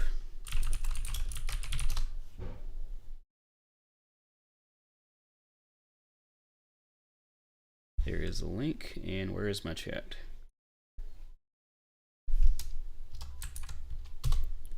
Yeah, you guys take a look at that Reaper channel and show some love. I keep telling a handful of Reaper-centric YouTubers that we're going to have to do some collabs, preferably between like a few different educators, and I think it would be absolutely hilarious to try to teach me how to use MIDI. And when it comes to audio, I got this, but when it comes to MIDI, I am as dumb as a box of rocks and very basic.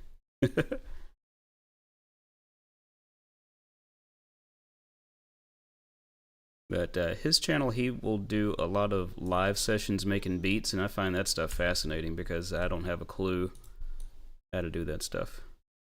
I have made beats in the past, like using stuff like, was it Acid, I think it was called? Where you essentially just did it with beats, and I may have done some stuff with Fruity Studio back in the day, but I no longer have that gift.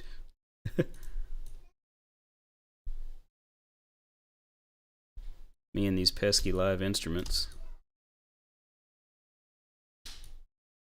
But I guess I am, in many respects, a student of the old ways and just like, and this will sound like an oxymoron since I'm literally sitting here and editing drums, but, well, we used the term earlier about organic music.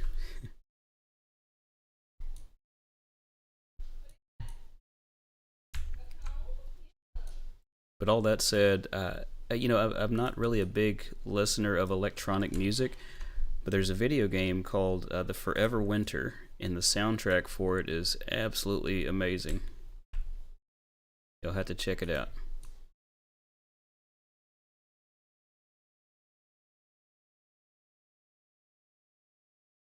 So you are no stranger to MIDI. I'm aware of it, I just don't know how to do much with it. I mean, I can plot stuff on a piano roll at a very basic level, but when you start talking about control commands, I think, is that what it's called? Is that what CC stands for, is control command? And just all the different lanes for the different parameters in MIDI, I am just very basic. I can just plot some notes for a basic instrument, and even when I'm doing that, I usually have to, since I don't play keys, I would have to have my guitar nearby so I can find the note that I'm looking for and plot stuff that way, or just do trial and error. Oh, he is upset out there. I hear crying.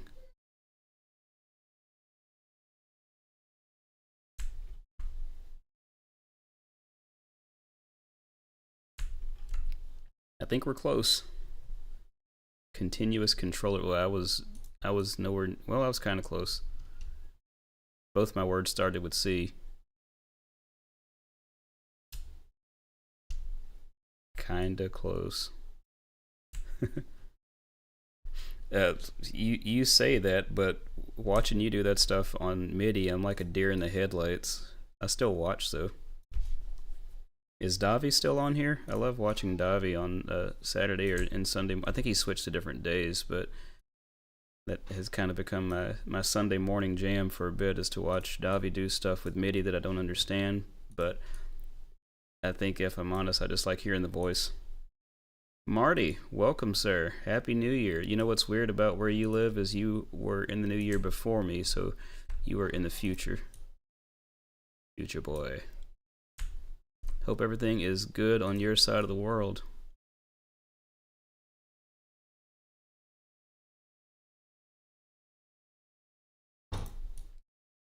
We are in the home stretch on this piece, I think.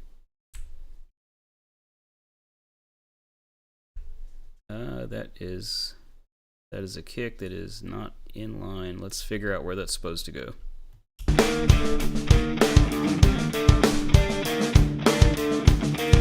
Okay, that's right where it needs to be.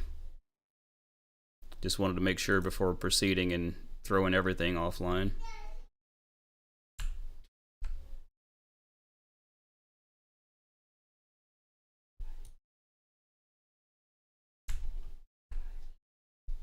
And we drifted a lot there.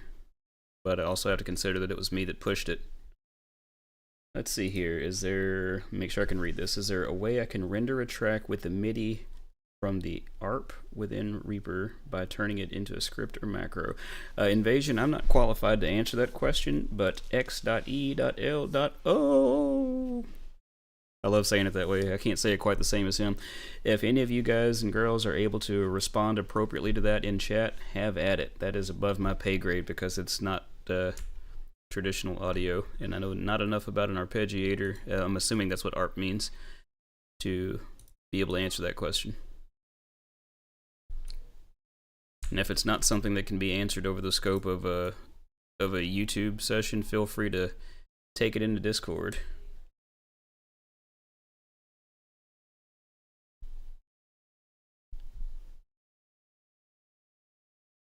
So, assuming ARP means arpeggiator, when you do that in MIDI, is it different every time, or does it repeat, or does it depend on how you set it? How does that even work? Because I guess what I'm curious about is like what Mark said, you should be able to just freeze anything in MIDI, and that would essentially render it in place and offline whatever sampler you were using.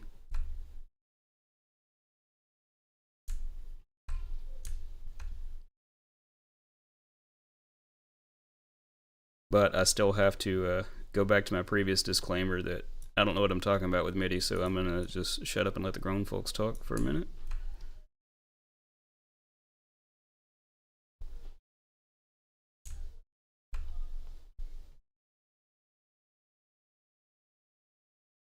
And we've got a... Oh, okay, I actually went too far. Now I'm in the... Actually, that's right about where we need to be, because now I'm about to hit the time sig change that I forgot about. I did not put a named marker there, so I almost missed it. Let's take a listen to that section before proceeding.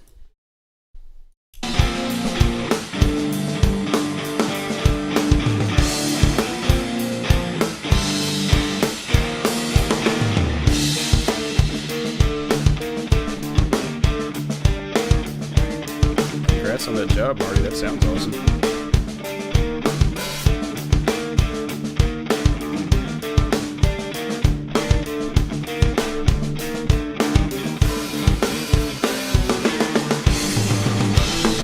So far, I'm not hearing any anomalies or anything that requires... Oh goodness, my ear's itching. That requires any additional fixing right there, so let's see what we can do with this next section. I hope to actually get done with this. I'm running a bit longer than I had intended to, but I'm enjoying the progress.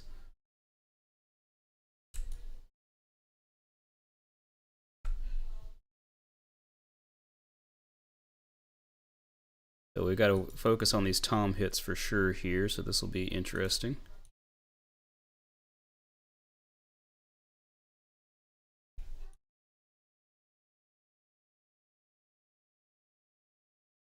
And this section I'll probably listen to a whole lot more than what I've been doing, just as I go, just because I don't want to get too off track and have to go backwards and fix a bunch of stuff that I messed up.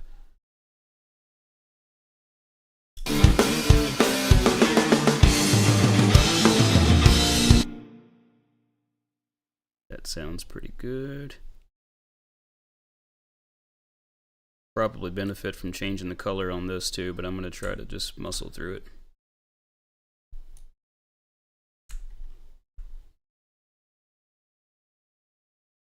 Need to spot check that because that was way off.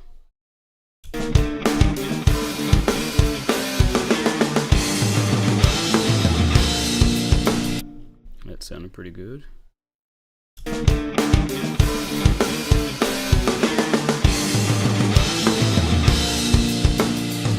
I think I hear some tom hits that are out of place.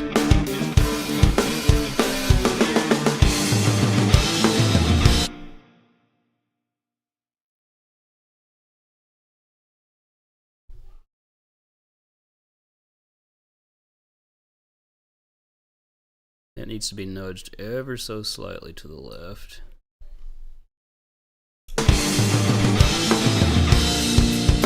Much better. It's weird how, I guess it's weird to me how I'm hearing such minor differences. Changing color on that just so I can see once again. Ooh, that's off. I thought it was on, but it was off. And that crossfade probably looks kind of large, but I think it's like, gosh, what is my default? It's like a tenth of a millisecond or something like that, or maybe, no, 10 milliseconds. That's what it is, not a tenth.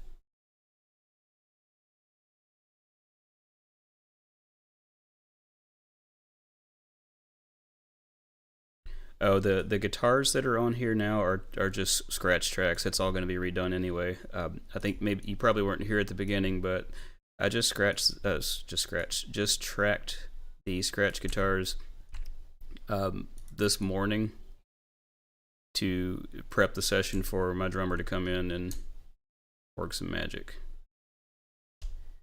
That's going to take a little fixing right there. I need to listen to this part. Okay, so that is good.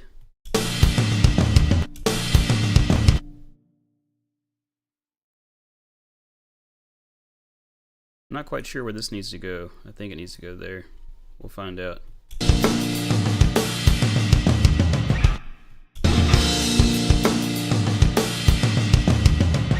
Lucky guess.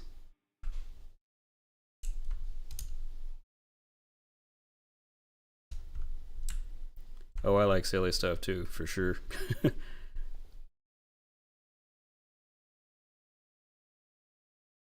And like here we've got a couple of tom hits that are not at the same time, but that should be an acceptable flam.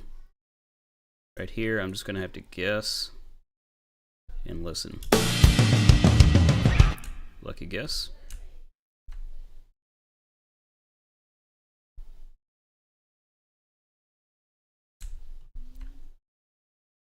That's looking pretty good. It needs a very slight nudge.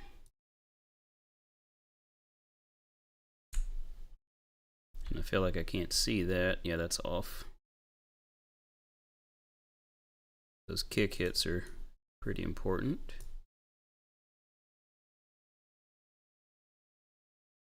And here we can see what will be an artifact if I don't shift that hit over. Well, I guess you can't see it because it's behind the chat window. Sorry, I had to keep remembering that.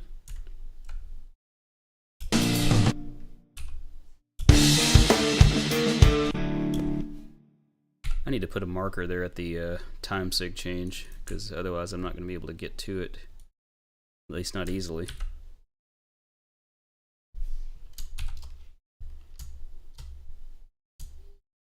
I don't know what to call this part. I'll just put time change or something. And one of my favorite extensions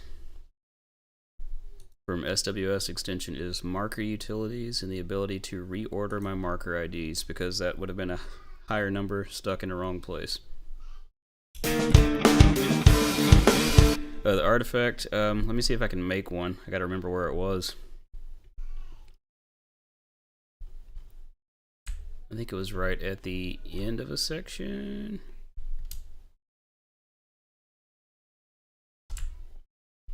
I will find it. Not there. Here. Okay. So this was... yeah, this was not... it's not on the grid, and you can see some of that transient is here inside of the crossfade. And I usually want my crossfades not necessarily where there's any audio, so that way I don't have an artifact.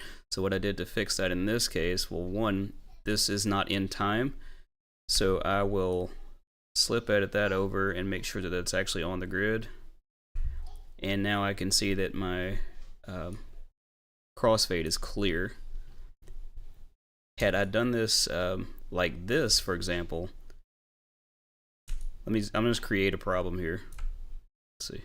If you listen to that kick, you can hear that kick double triggering. So I need to move that crossfade and also make sure that this is actually lined up properly. So again, the short version of all that is you want to make sure that you have either no audio in the crossfade or very minimal, as close to zero crossing as possible. So like if I were to move this here, like you can see that waveform changing, and I want to try to move that crossfade until it's at a point where the waveform is right there at the line, or there's nothing in it. Lots of trickery.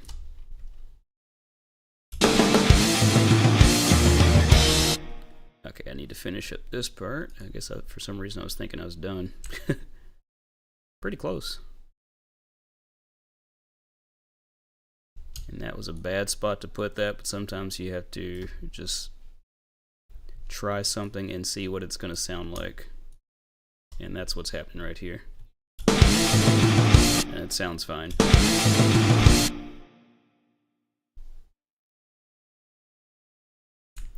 You can get away with a decent amount of stuff like that with drums, depending on what instruments were being hit at the time. And I think that's the biggest factor, is what was hit and how much of it agrees with each other. Because in a lot of cases, it may be the tail end of something, and whatever glitch is there may be inaudible. It looks like I may have just created a problem there, so let's backtrack that. And let's take a listen and find out.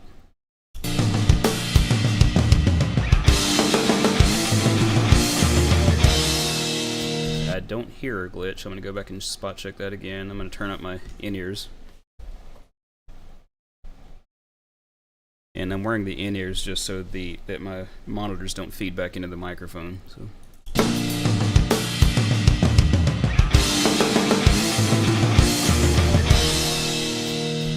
One very important thing to listen to when you are checking for glitches is the cymbals. You can hear a lot of, like I don't hear anything right now, but like when there are problems, you can usually hear it very well in the cymbals.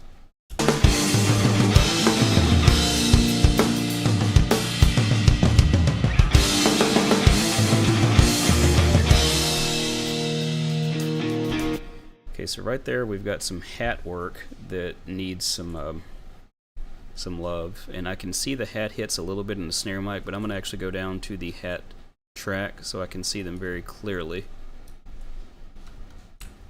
So those were light hat hits, but I want to make sure that those are pretty good. That needs to drift forward a bit, I think.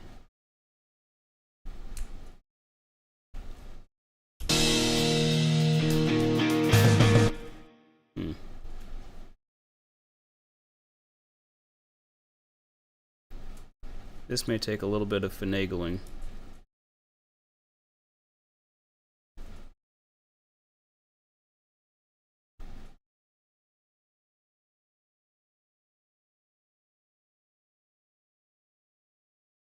Oh, whoops, I didn't make a cut. Just listen to that again.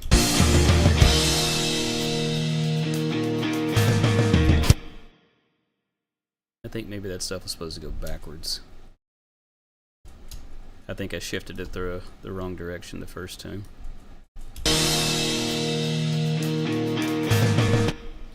And I got a glitch in there somewhere. I think it's just something that's not in time. This hat stuff is tedious.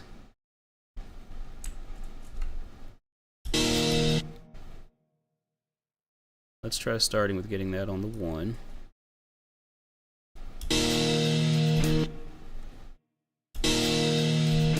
There's my 3 right there, so this needs to shift back to the 3. So at this point we're in 6/8. Yeah, I think we just had some, I was thinking in 4/4 and putting stuff in the wrong place is most likely what happened.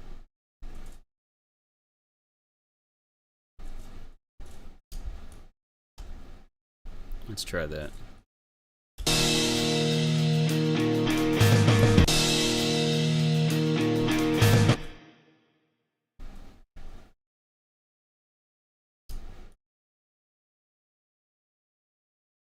Ooh, what did I do there?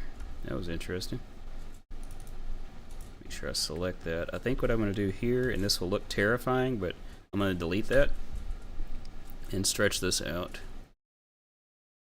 That should hopefully fix that. And I think that it did. Just need to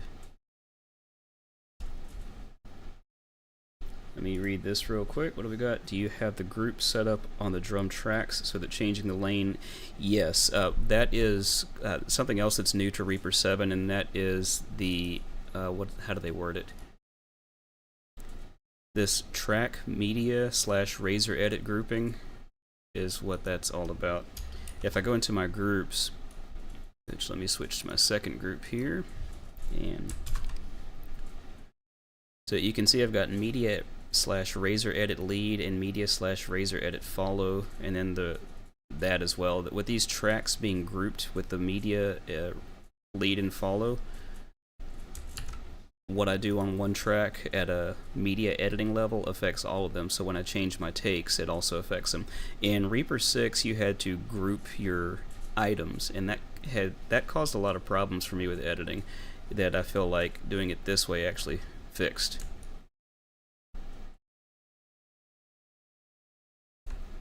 Not sure if that edit's going to be good, so let's find out. And there was a definite issue there with that hat. Let's see, we may have to change this. See what we got. Ah, he uses that crash there. Let's see what he did.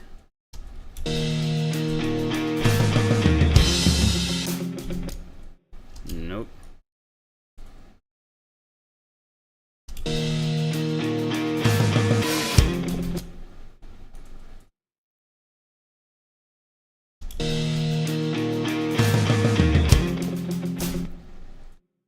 I'm not sure if I want to stick with that. It's very obvious that there was a cut there, and I don't know if I like it.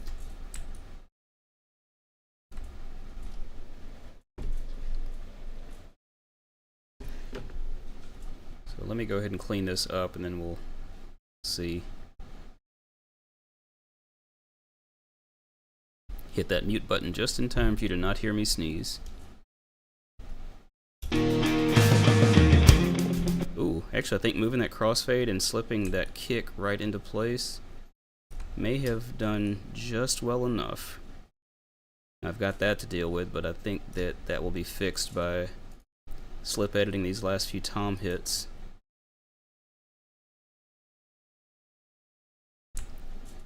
Yeah, I think this is going to work out. Sometimes you just don't know until you try.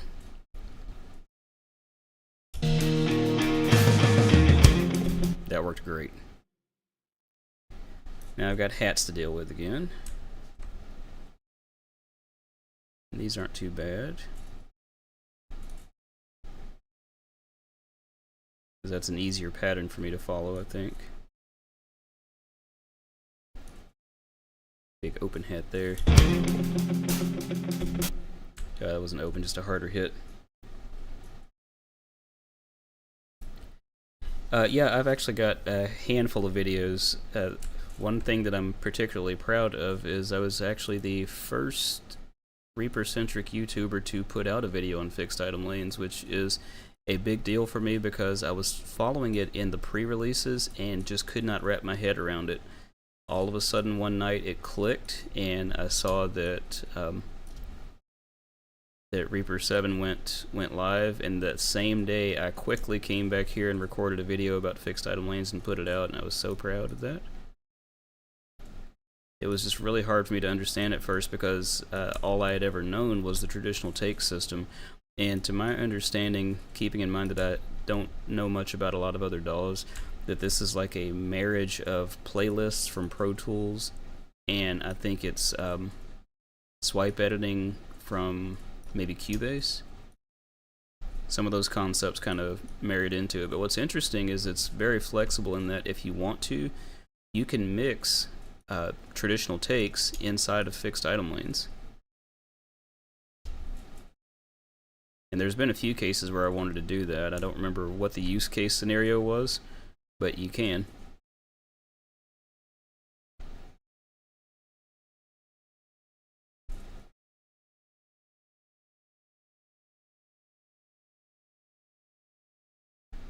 Oh, we're in the home stretch, I think. Well, not really. We still got the the build section coming up at the end. That would do it. Yeah, if you just search for fixed item, it should come up. I think I may have made a playlist with several different things, but I've got a handful of live streams that I've done over the past year on the topic, mostly just doing comps and edits like I'm doing now. I think I've probably done some where I was actually tracking on live stream too. Matter of fact, I did guitars and vocals like a week or two ago on live stream. But I think that looking at those prior videos would probably be more beneficial because I show more about the setup, whereas when I'm doing stuff like what I'm doing now, I'm working with something that's already been set up. And I think it would do you well to learn more about it from the early stages of converting from takes to fixed lanes.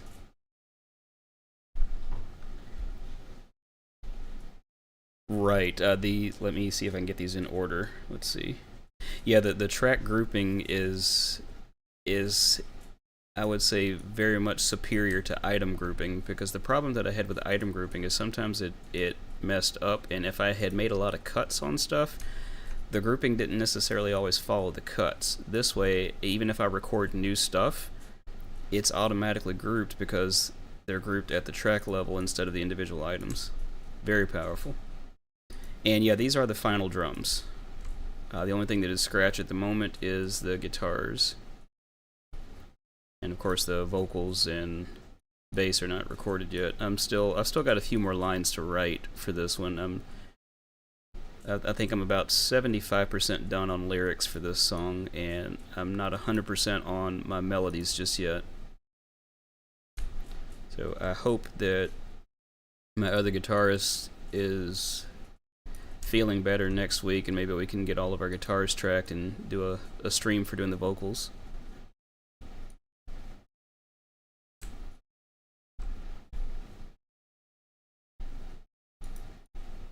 And usually the way that this works is like we write stuff here in the room just playing live together, but we learn so much more when we come to the recording process, because you start to pay more attention to little things that you may not necessarily hear at band practice. And we end up, like, once I get done comping this and editing, I'll send it with the scratch tracks to my bandmates, and we'll all listen to it, and we may end up making some minor modifications to our own parts. Like the bass player, he's going to want to find things and just make sure that he matches the kick in certain spots, for example, because what Eddie played today may be a little bit different from what he remembers from the last practice. Juanchis, Happy New Year to you as well, from Mexico City. Well, I guess it's from Jackson, Tennessee, but you're in Mexico City. So to Mexico City.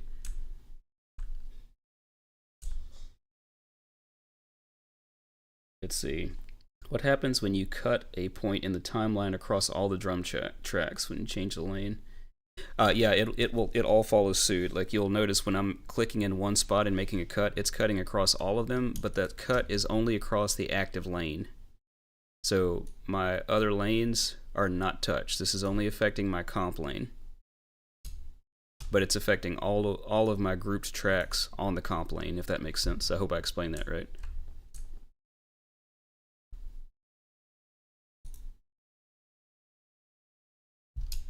That looks a little bit weird. I want to hear that for a second.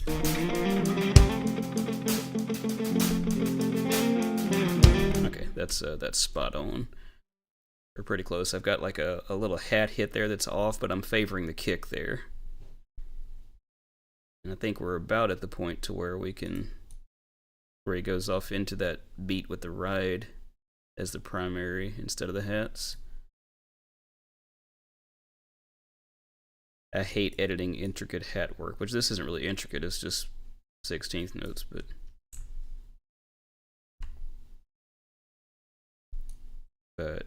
it gets to be kind of tedious. Right, and like my comp lane right now, I'm no longer in comping mode. Like when I double click this, that allows me to change which take that I'm using, but when I turn off comping mode, I can edit this and it doesn't change any of the takes. So there is, and that's what will be covered in those videos that we talked about. Like there's a comping mode for the comping lane that allows you to change which take is active in the comping lane, and then you can turn off the comping mode and start to edit.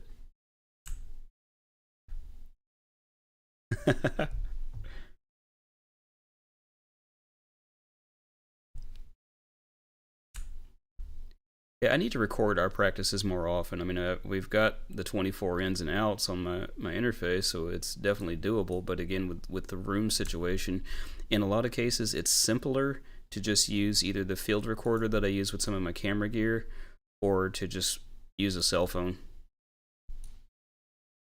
Just because we can just kind of set it up and focus more on practice than on making sure that a recording is solid.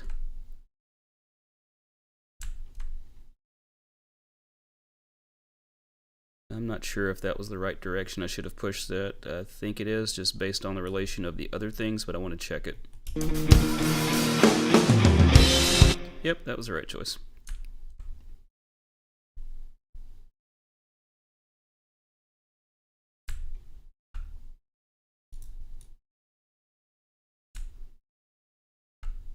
And in case you were not sure why I made that cut there, I was looking at this little bit of hat that was picked up in the snare mic, and just making sure that that hat hit is in time.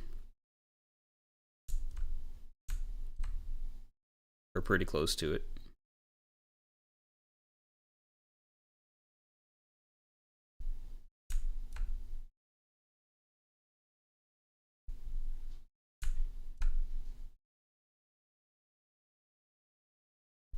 And since I'm talking about people's channels and stuff, definitely check out Sounds Human. He is what I would call an audio scientist. Like, he actually understands this stuff, whereas I just like playing with it.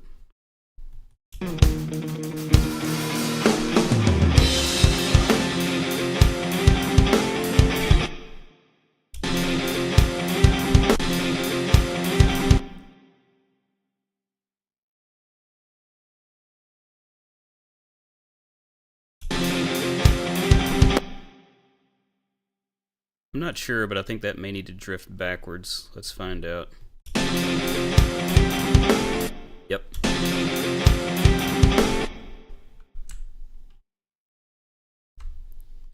There is always stuff to learn, but the things that you're able to answer from an extremely technical level that I cannot are astounding.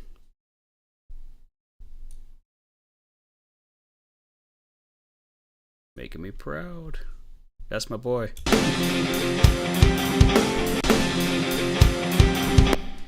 I can't quite figure out what's wrong with this. Let me change my grid to eighth notes. That may help me. Nope, that didn't help. I need those 16ths.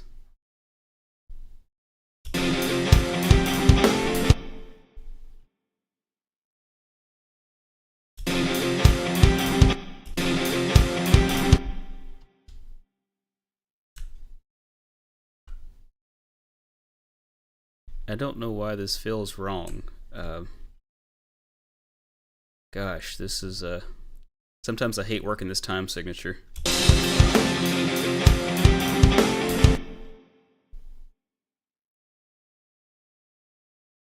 Oh, I wonder if I need a triplet grid.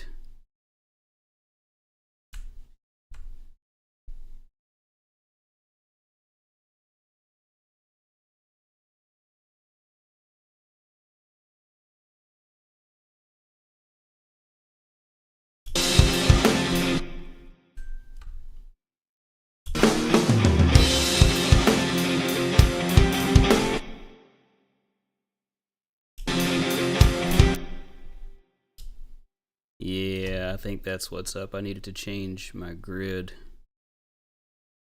to triplets for some of this stuff. Let's see how that feels.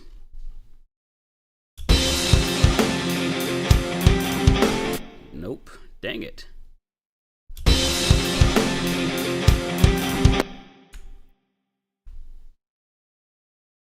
Alright, I'm about to get a little bit silly here. Delete some stuff. Delete some stuff. Paint this back out so I've got the original back in here again, and figure out what's happening.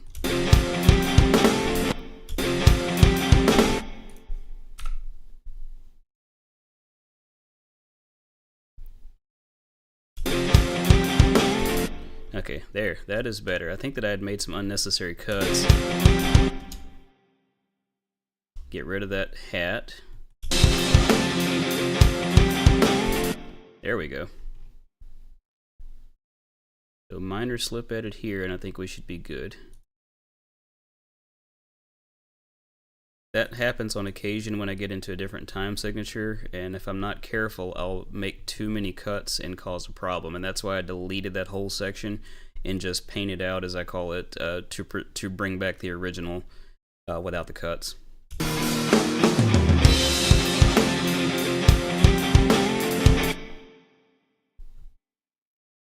Some more ride stuff in there that can probably stand and go.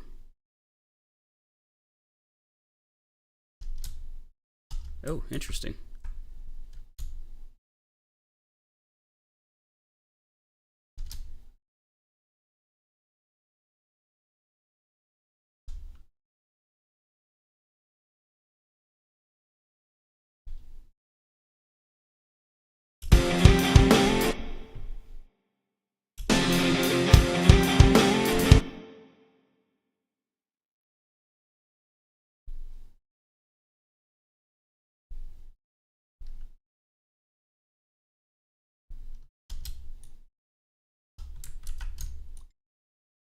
Yeah, I hate when I make mistakes like this because it takes me a little bit to get out of it.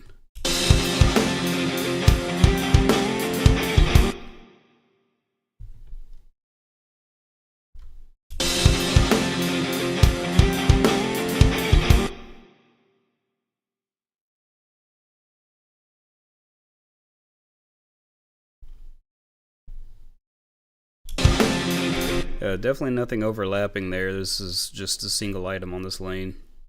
I think that I've just made some cuts and have messed a few things up. We're getting there. Oh, that's a kick. This triplet is what's throwing me. Get rid of that.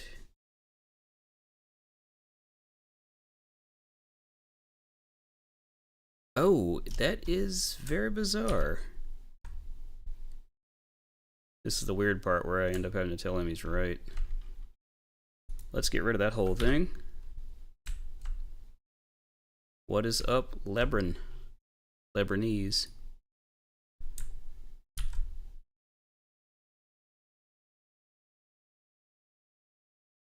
Oh, interesting. Okay.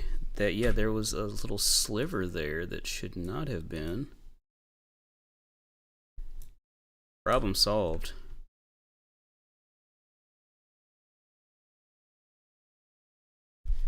Now I gotta finish slip editing this. Okay, so we're back to one one item.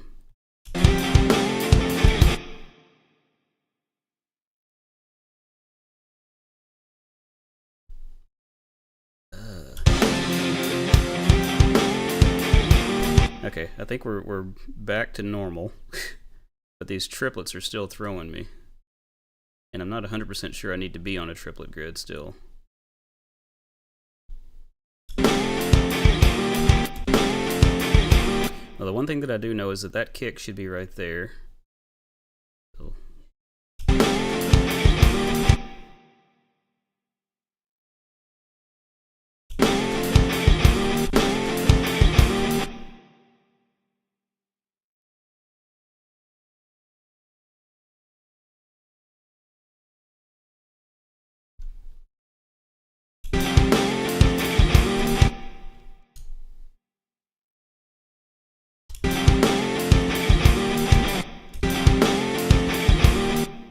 We're getting there.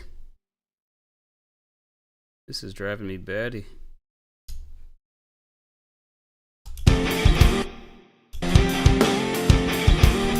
Close, very close now. I'll be so glad when I'm done with this section.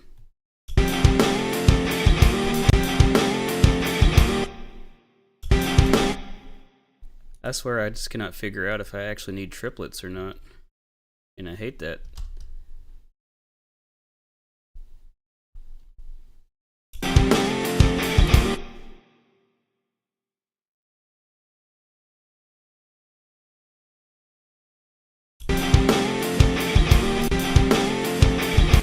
going to place a marker here for myself to just go back and check this, because there's something weird happening here, and that's going to end up with me draining a lot of time. So I've made a marker. We'll move on.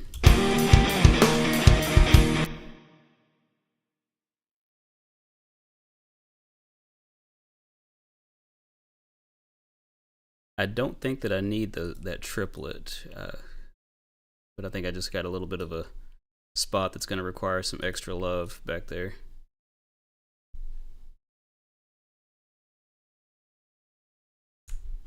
Because the rest of this is lining up just fine, so I think just a difficult area.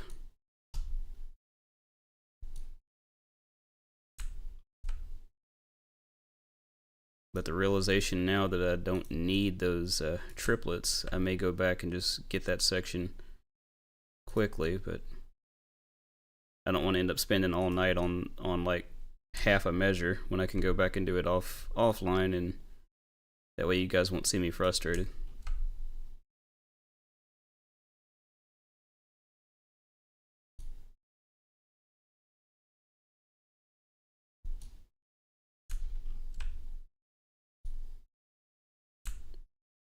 Goodness, how close am I to the end of this? I'm not. Let's take a break and go back and preview this up until this point and see what we got. Let me read this real quick. No, it should not. As long as if you're upgrading in place, it preserves your settings.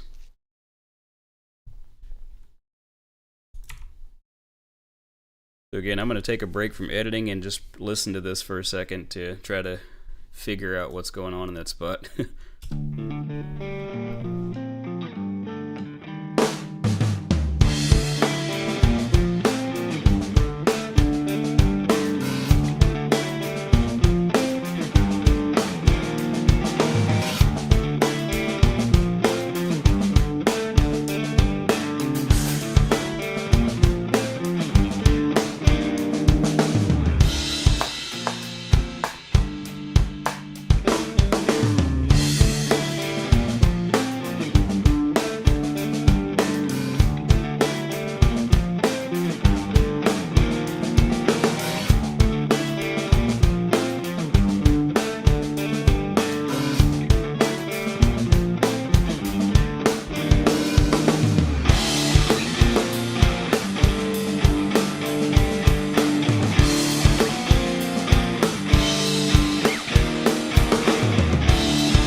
Sounded pretty solid. I've got the click in my ear and it feels really good until we hit this marker 9 anyway.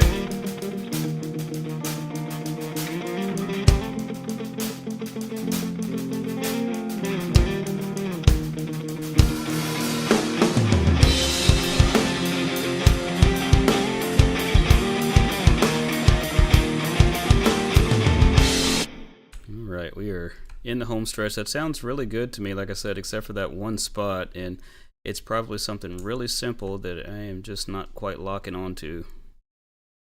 But we will get it. Maybe just not right this second.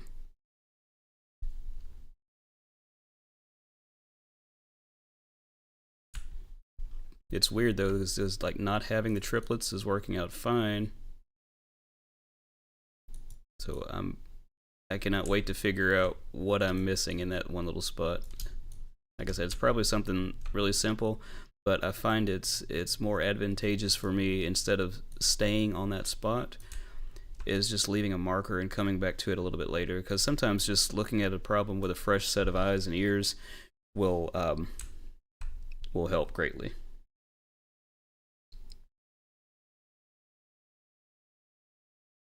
Okay, so Christopher, one thing, if you like the Reaper 6 theme, for example, the Reaper 6 theme is still available in Reaper 7. Now, if you didn't upgrade from Reaper 6, you may not have it, but like here, I can switch this to default 6, and there I'm in Reaper 6 land. So whatever themes you have installed now, if you install 7 on the top of it, you still have those same themes installed. Yeah, the Marty, the guitars are gonna be off, but it's what's the word I'm looking for? The guitars are scratch, and I need to re-record them anyway. Those were by no means recorded tightly.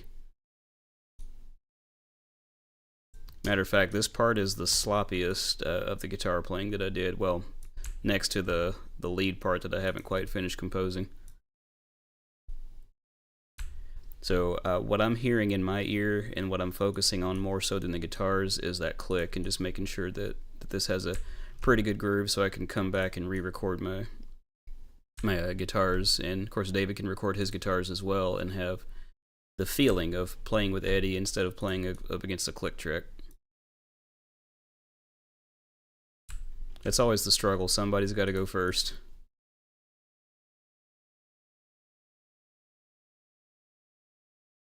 Now, if you guys would like to hear the click on your side, just let me know and I'll route it through. But in most cases, I find that the audience tends to not want to hear that mess. It's helpful for me, though, because that way, like I said, I can focus on it instead of my sloppy guitar playing and make sure that the drums are solid.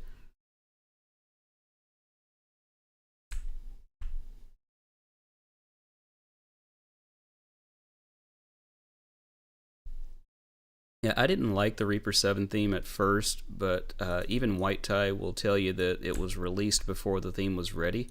But now it's quite solid, very flexible. I think the biggest complaint for most people when 7 first came out was that they didn't have the meters in the mixer, like the numbers and the scale on the mixer.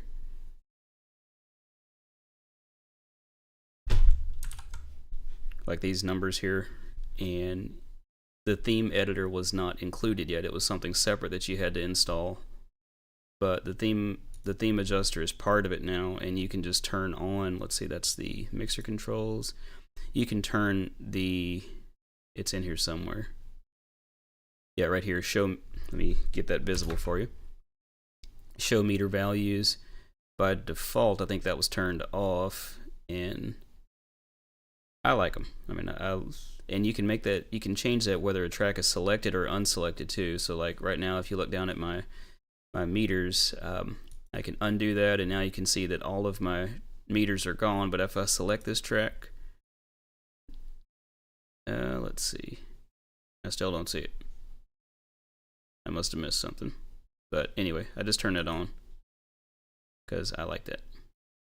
You can also add the sidebar if you want. There's lots of options in here, lots of things to play with to customize this to be more like exactly what you'd like. And you can create 3 different layouts for different scenarios as well.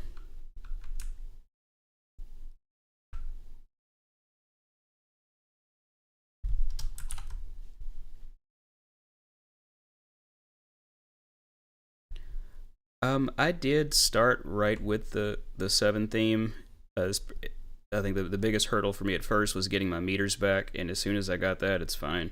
All my templates work fine regardless of the theme, though. Looks like we got that section finished, so all we've got next is the slow part.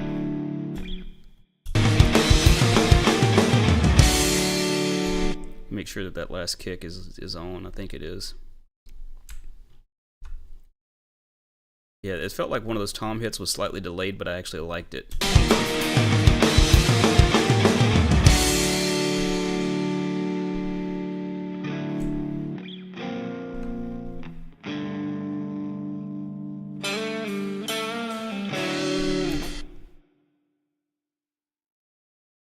Oops, wrong track. I love my ride.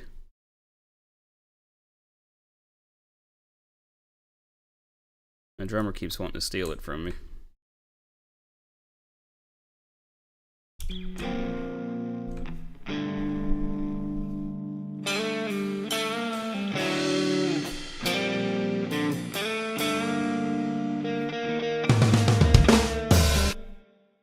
definitely triplets there. I'm not going to be too nitpicky on that. I just want to make sure that that first hit is good.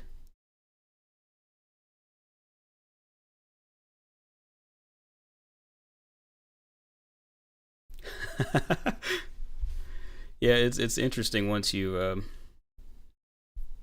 get that comparison of, like, if you could remember what it sounded like before. Now that hit right there needs to be shifted for sure.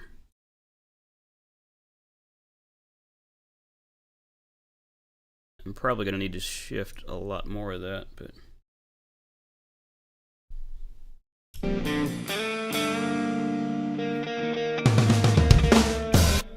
yeah, I'm going to need my triplets grid there for just a moment for that part. I want to make sure that's right.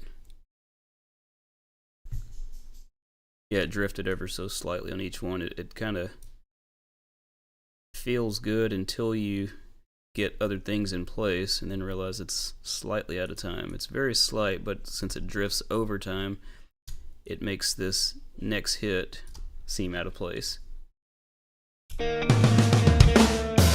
Yeah, that was spot on and felt good.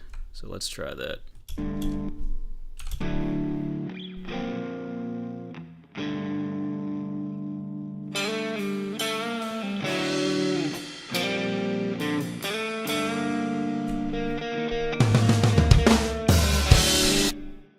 That feels really good. So now I'll go back to my eighth note standard instead of triplets and finish this up. I need 16ths.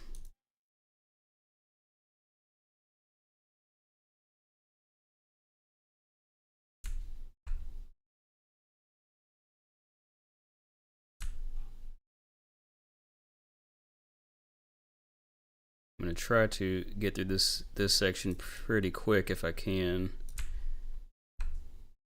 The beat's a lot simpler here, so it shouldn't take much. This is the last movement of the song, so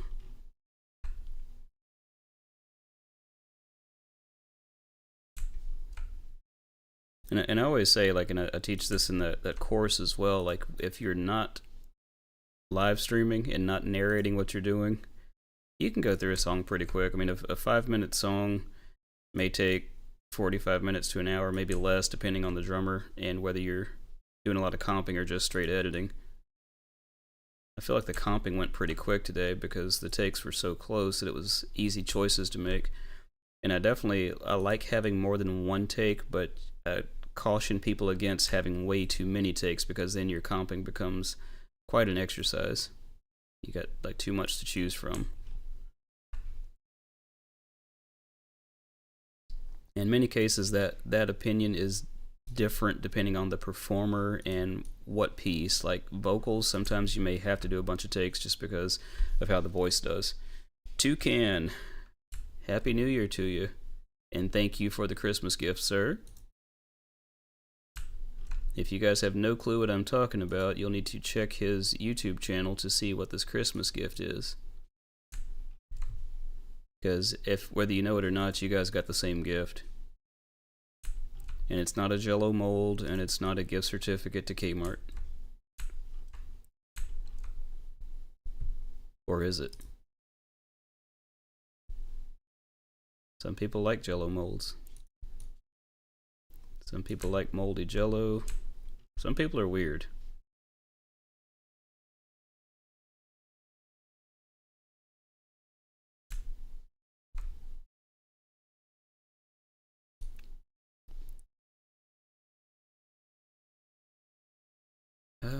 That looks like a...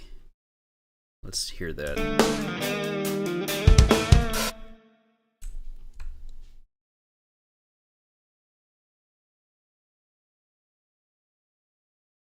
.30 there. It's not going to fall on for me.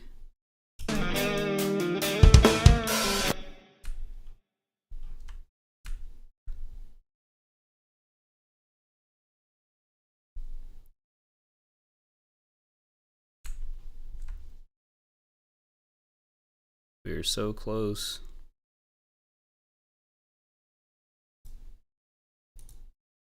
I have to finish this so I can get dinner.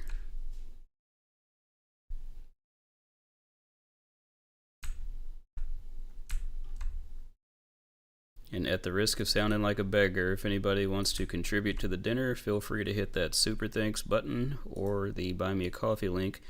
And if you don't want to do that, that's totally fine, but I would greatly appreciate some likes, some shares, some subscriptions if you don't already subscribe to the channel. Admittedly, I've been very lazy with putting out produced videos as of late, and just enjoyed kind of live streaming more. It's ever so slightly more interactive. Now this would be one of our glitches like we talked about before if I don't move that crossfade and then slide this forward. And I spotted that because I had some information on the left side of that crossfade, and it would have double triggered that tom hit. And for clarity, when I say trigger, I don't mean samples. This is all the live drums. I'm a little bit of a jerk when it comes to samples, and I just want to do my best to record drums that sound good. I mean, the people that sell samples, they just learned how to record drums. And they have their place, but I just like the challenge of working with what I got and trying to get something usable.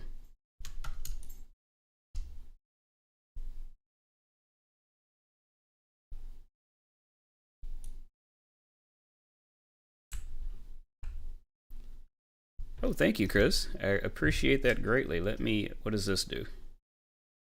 Oh, cool.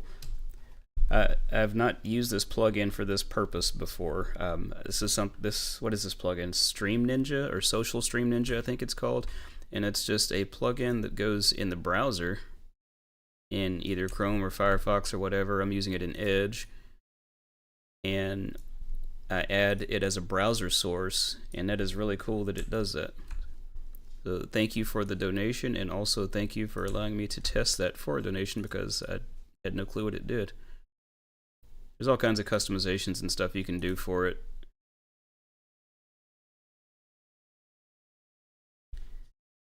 Maybe. It really depends. I mean, there is a...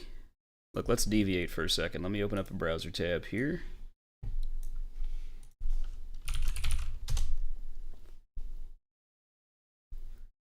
There is and I beta tested it.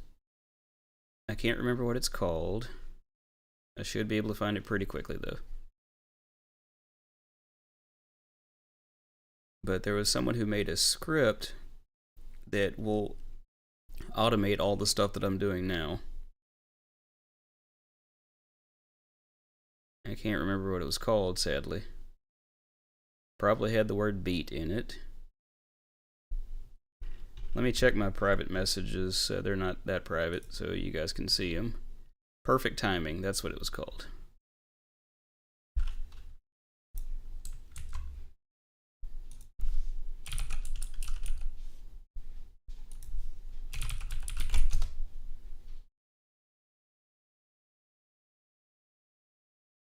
Why am I not seeing it? That is crazy. Is it gone? I'm not sure how good this... let me just try this. Perfect Timing does not appear on this page. Let me just try elsewhere.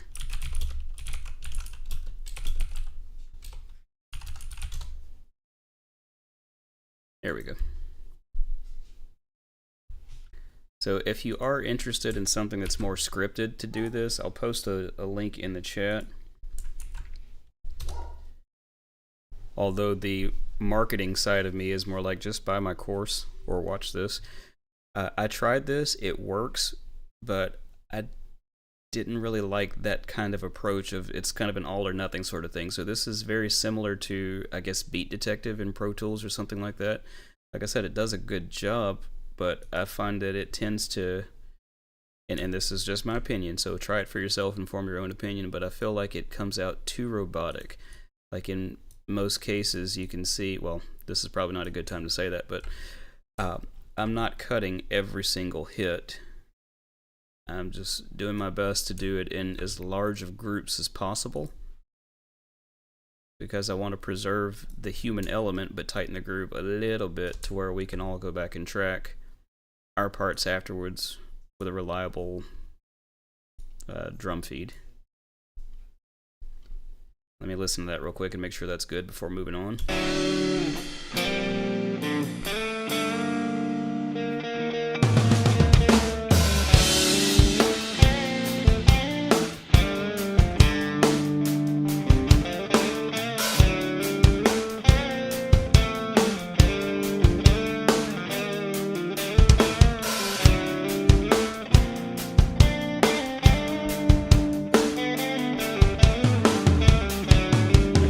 Is so bad here.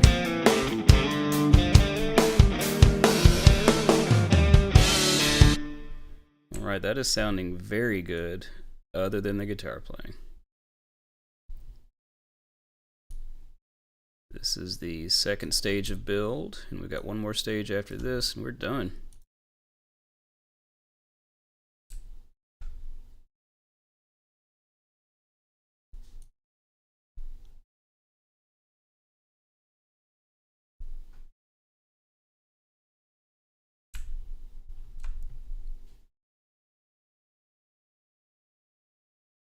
I like how open this is. Like when we listened to some of the preliminaries, this part was a lot more active too soon, and it really didn't give the song anywhere to build. So I like that we've got this part scaled down and building in the 3 stages.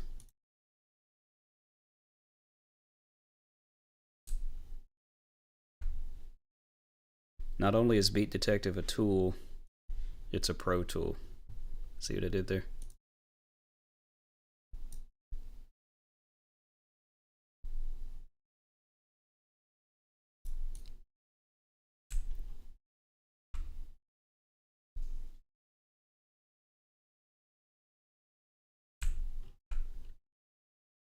I like that I'm getting bigger sections now.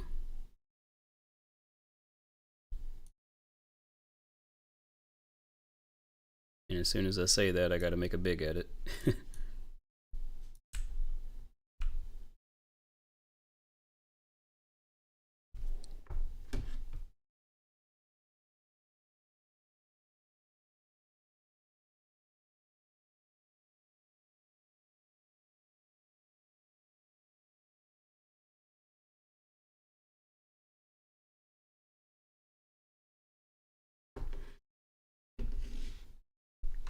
I still say that that I long for the day that I can just record us all at the same time and not do this at all. But we've got our cell phone videos for that stuff, and footage from live performances and stuff.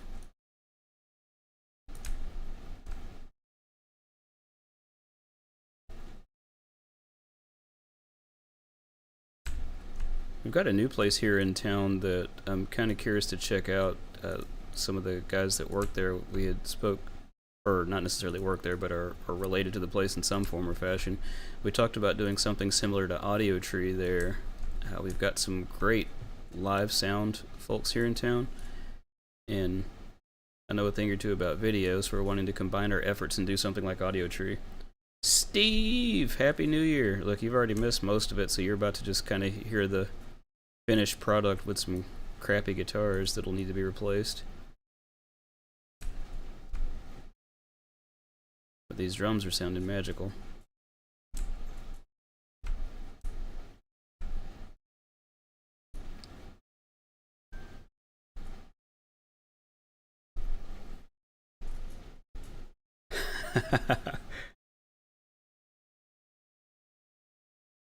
Messages. Give me just a sec. What is this?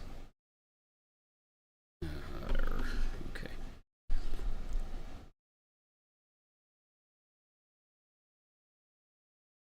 Hey, it's always available for replay. Plus, it's not like you have a life and other stuff to do. I'm always happy when anybody shows up, but this is not an obligation for anybody.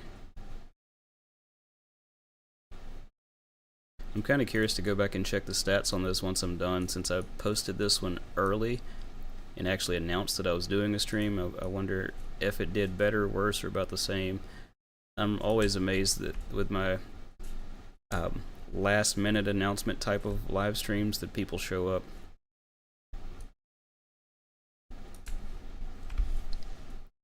Christopher, I don't remember if it was you or somebody else. No, I think it was someone named Kevin that was on here earlier that said that they were essentially a first-time viewer and just stumbled across the stream from the algorithm, which I thought that was great. YouTube hasn't forgotten about me despite my absence.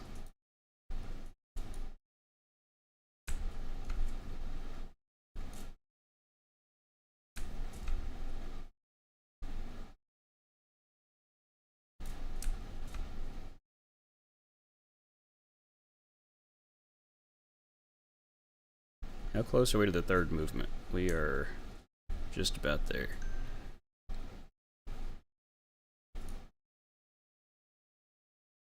I'm guesstimating maybe another 5 to 7 minutes to finish this up if I focus. If that.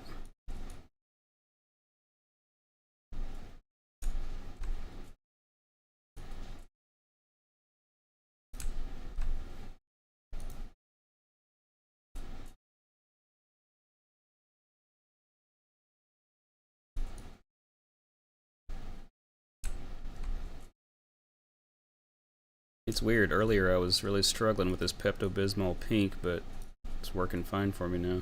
I think I may make some modifications to this to where the selected track doesn't discolor, or I don't know, it's like the saturation level changes or something, but that I think maybe if it was just stayed a little bit darker and was much more subtle, that would probably suit my eyesight a bit better. I'm gonna guess that kick is supposed to go there. I'll need to spot check this and find out for sure.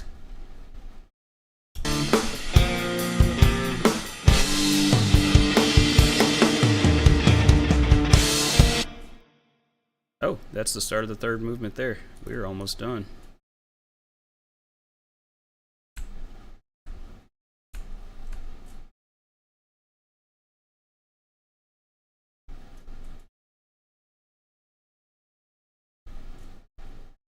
I appreciate it, man.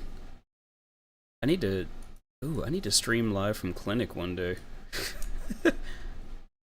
Take all this stuff to my day job and hop in a patient room and start editing some drums. They'll love it.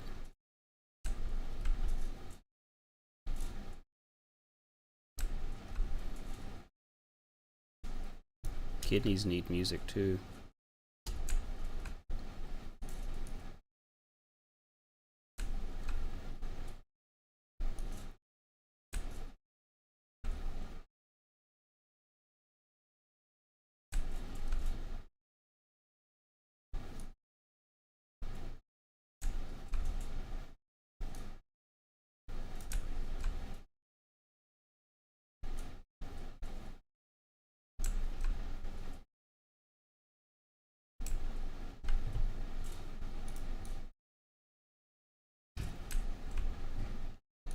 I think they'd love it.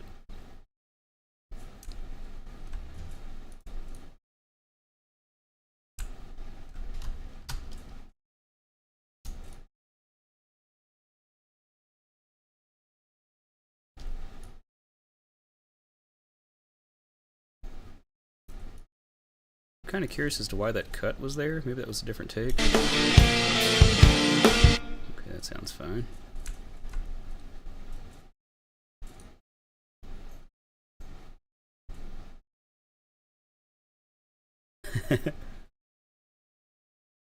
About time for some hot coffee or some tea or something.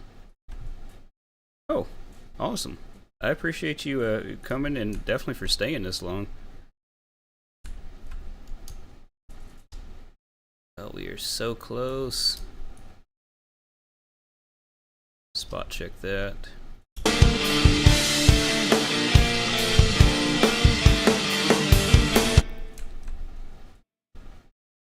I can't wait to hear this last movement in its entirety with the editing done.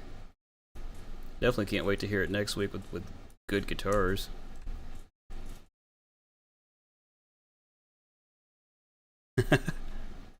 You'll hear more shortly. We're almost done here. Something's happening there. I think that may be a triplet fill. Let's find out.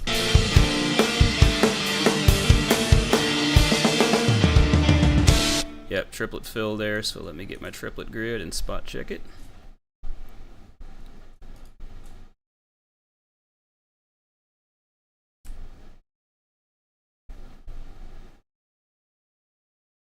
Yeah, if Steve says it's good, I'll have to check the channel and hear some of that stuff myself.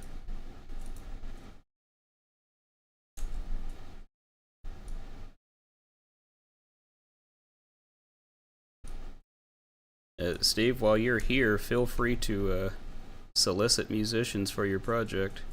Just saying. There seems to be quite a few in the chat.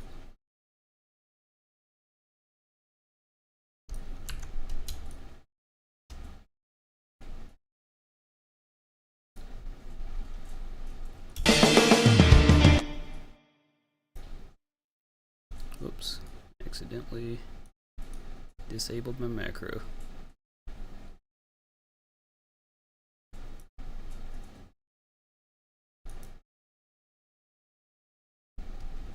That should work. Let me spot check that before I change my grid. That sounds really good. Switch back to my 16th notes. Couple more measures and we're done.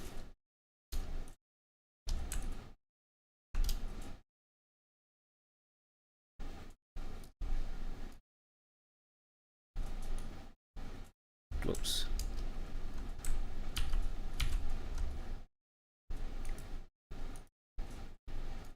Had to make sure that I clicked it in that group mode. That is, I think, a glitch of sorts that happens on occasion where I'll have to undo a step and click one of my tracks to make sure that everything is properly selected.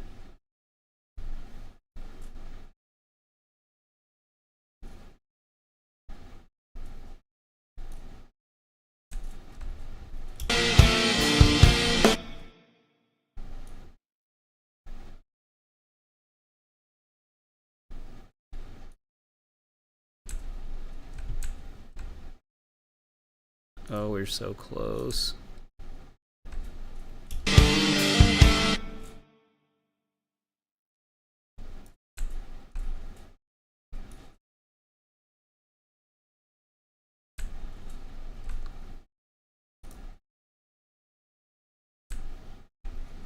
I love seeing these big sections with no cuts in them.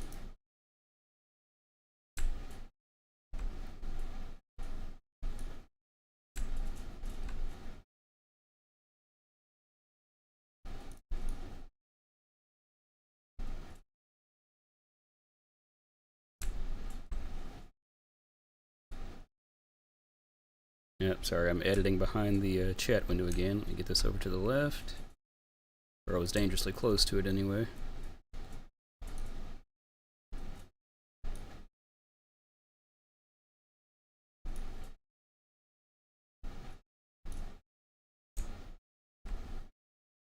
This is... I think you've probably watched the video of us doing this in band practice, but this is the one that was about the United Healthcare incident. You'll probably recognize a bit of it once I start it from the front again with the drums edited in. Just don't make fun of my guitar. Raftus is an incredibly gifted guitarist there, so I kind of don't want him to hear this.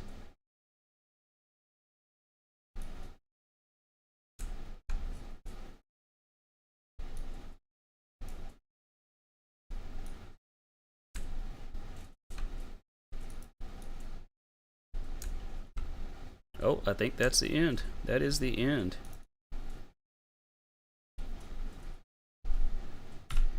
So, let's just go back to the front. Check this out from front to back. Keep in mind that I have a section right here that needs some editing later that I'll do offline, but let's take a listen.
Okay, I'm sorry to stop it, but I just want to go back and play that part again because I like it.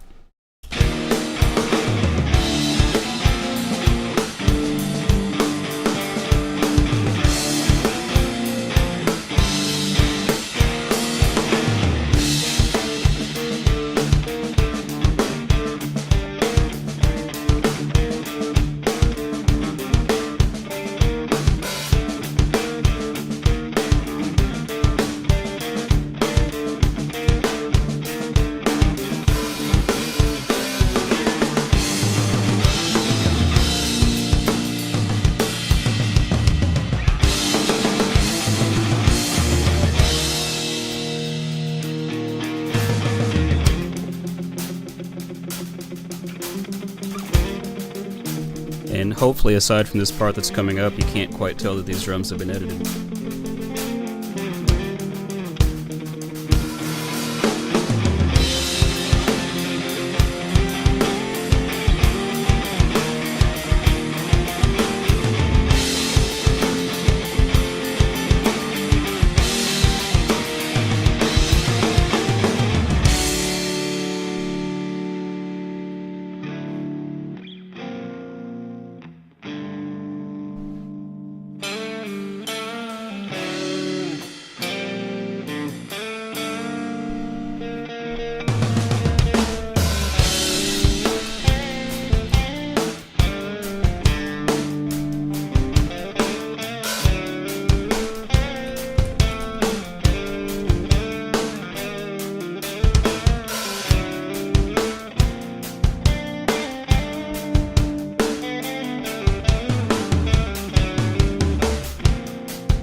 Okay, I heard one spot right here where there was a bad switch to another take, so I may need to trim this. Let's try.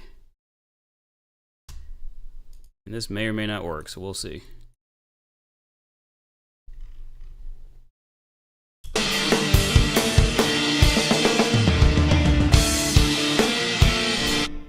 I may need one more kick from that other take.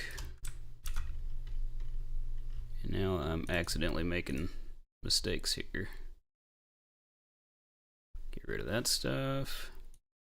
Marry these up together.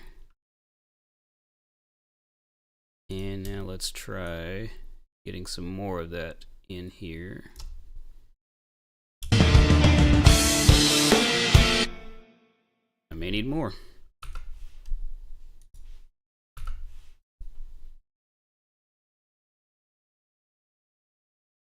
I have to make sure that that unnatural cymbal thing does not get heard.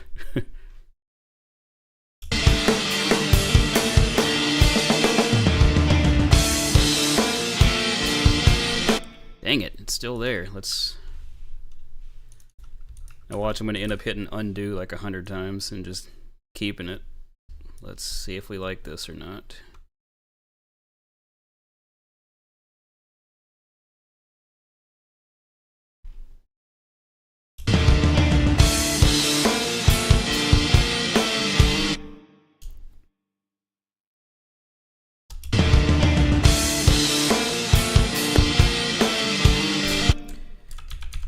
Yeah, I'm going to keep undoing and go back to where we were because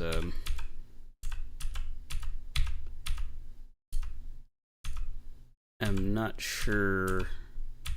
I think I want to find another way to mask that.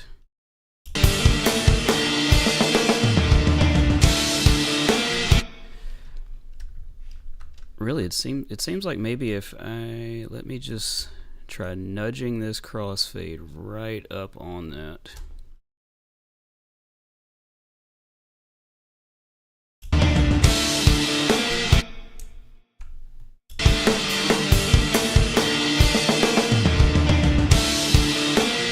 That actually sounds pretty good right there.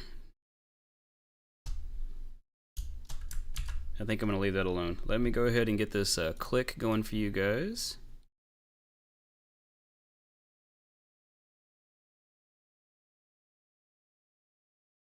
During playback.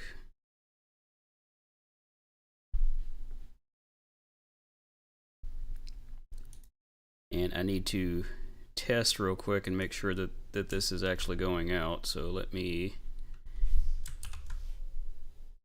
mute my groups and just make sure. I need to watch my meter in OBS and just make sure that click is actually going. And it is, and it looks very loud, so let me turn that back a bit.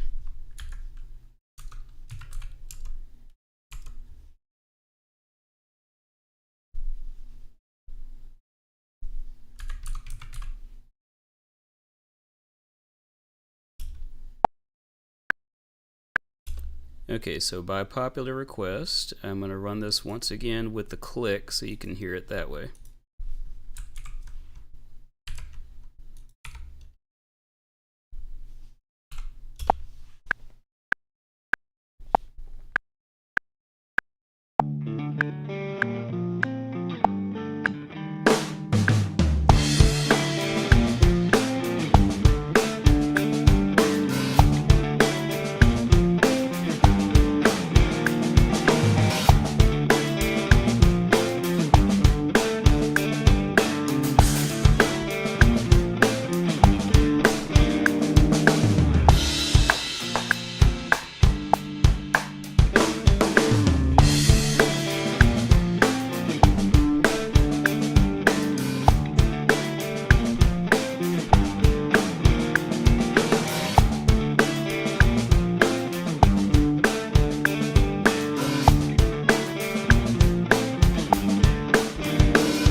And there you have it. That is the beginning phases of United by Midlife Riot. That is my fledgling product here, or project, or whatever you want to call it. But all that said, thank you guys and girls for hanging out today. It's been a few hours, and I guess I need to get back out there and help my family with a few things, as well as get some dinner. So thanks again for hanging out, and we will see you next time.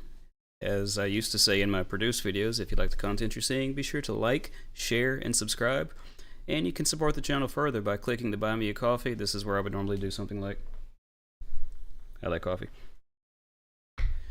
Patreon, or Super Thanks below. Super Thanks links below. Gosh, it's been a while. Visit us on Discord and engage with other Reaper users. We'll see you next time.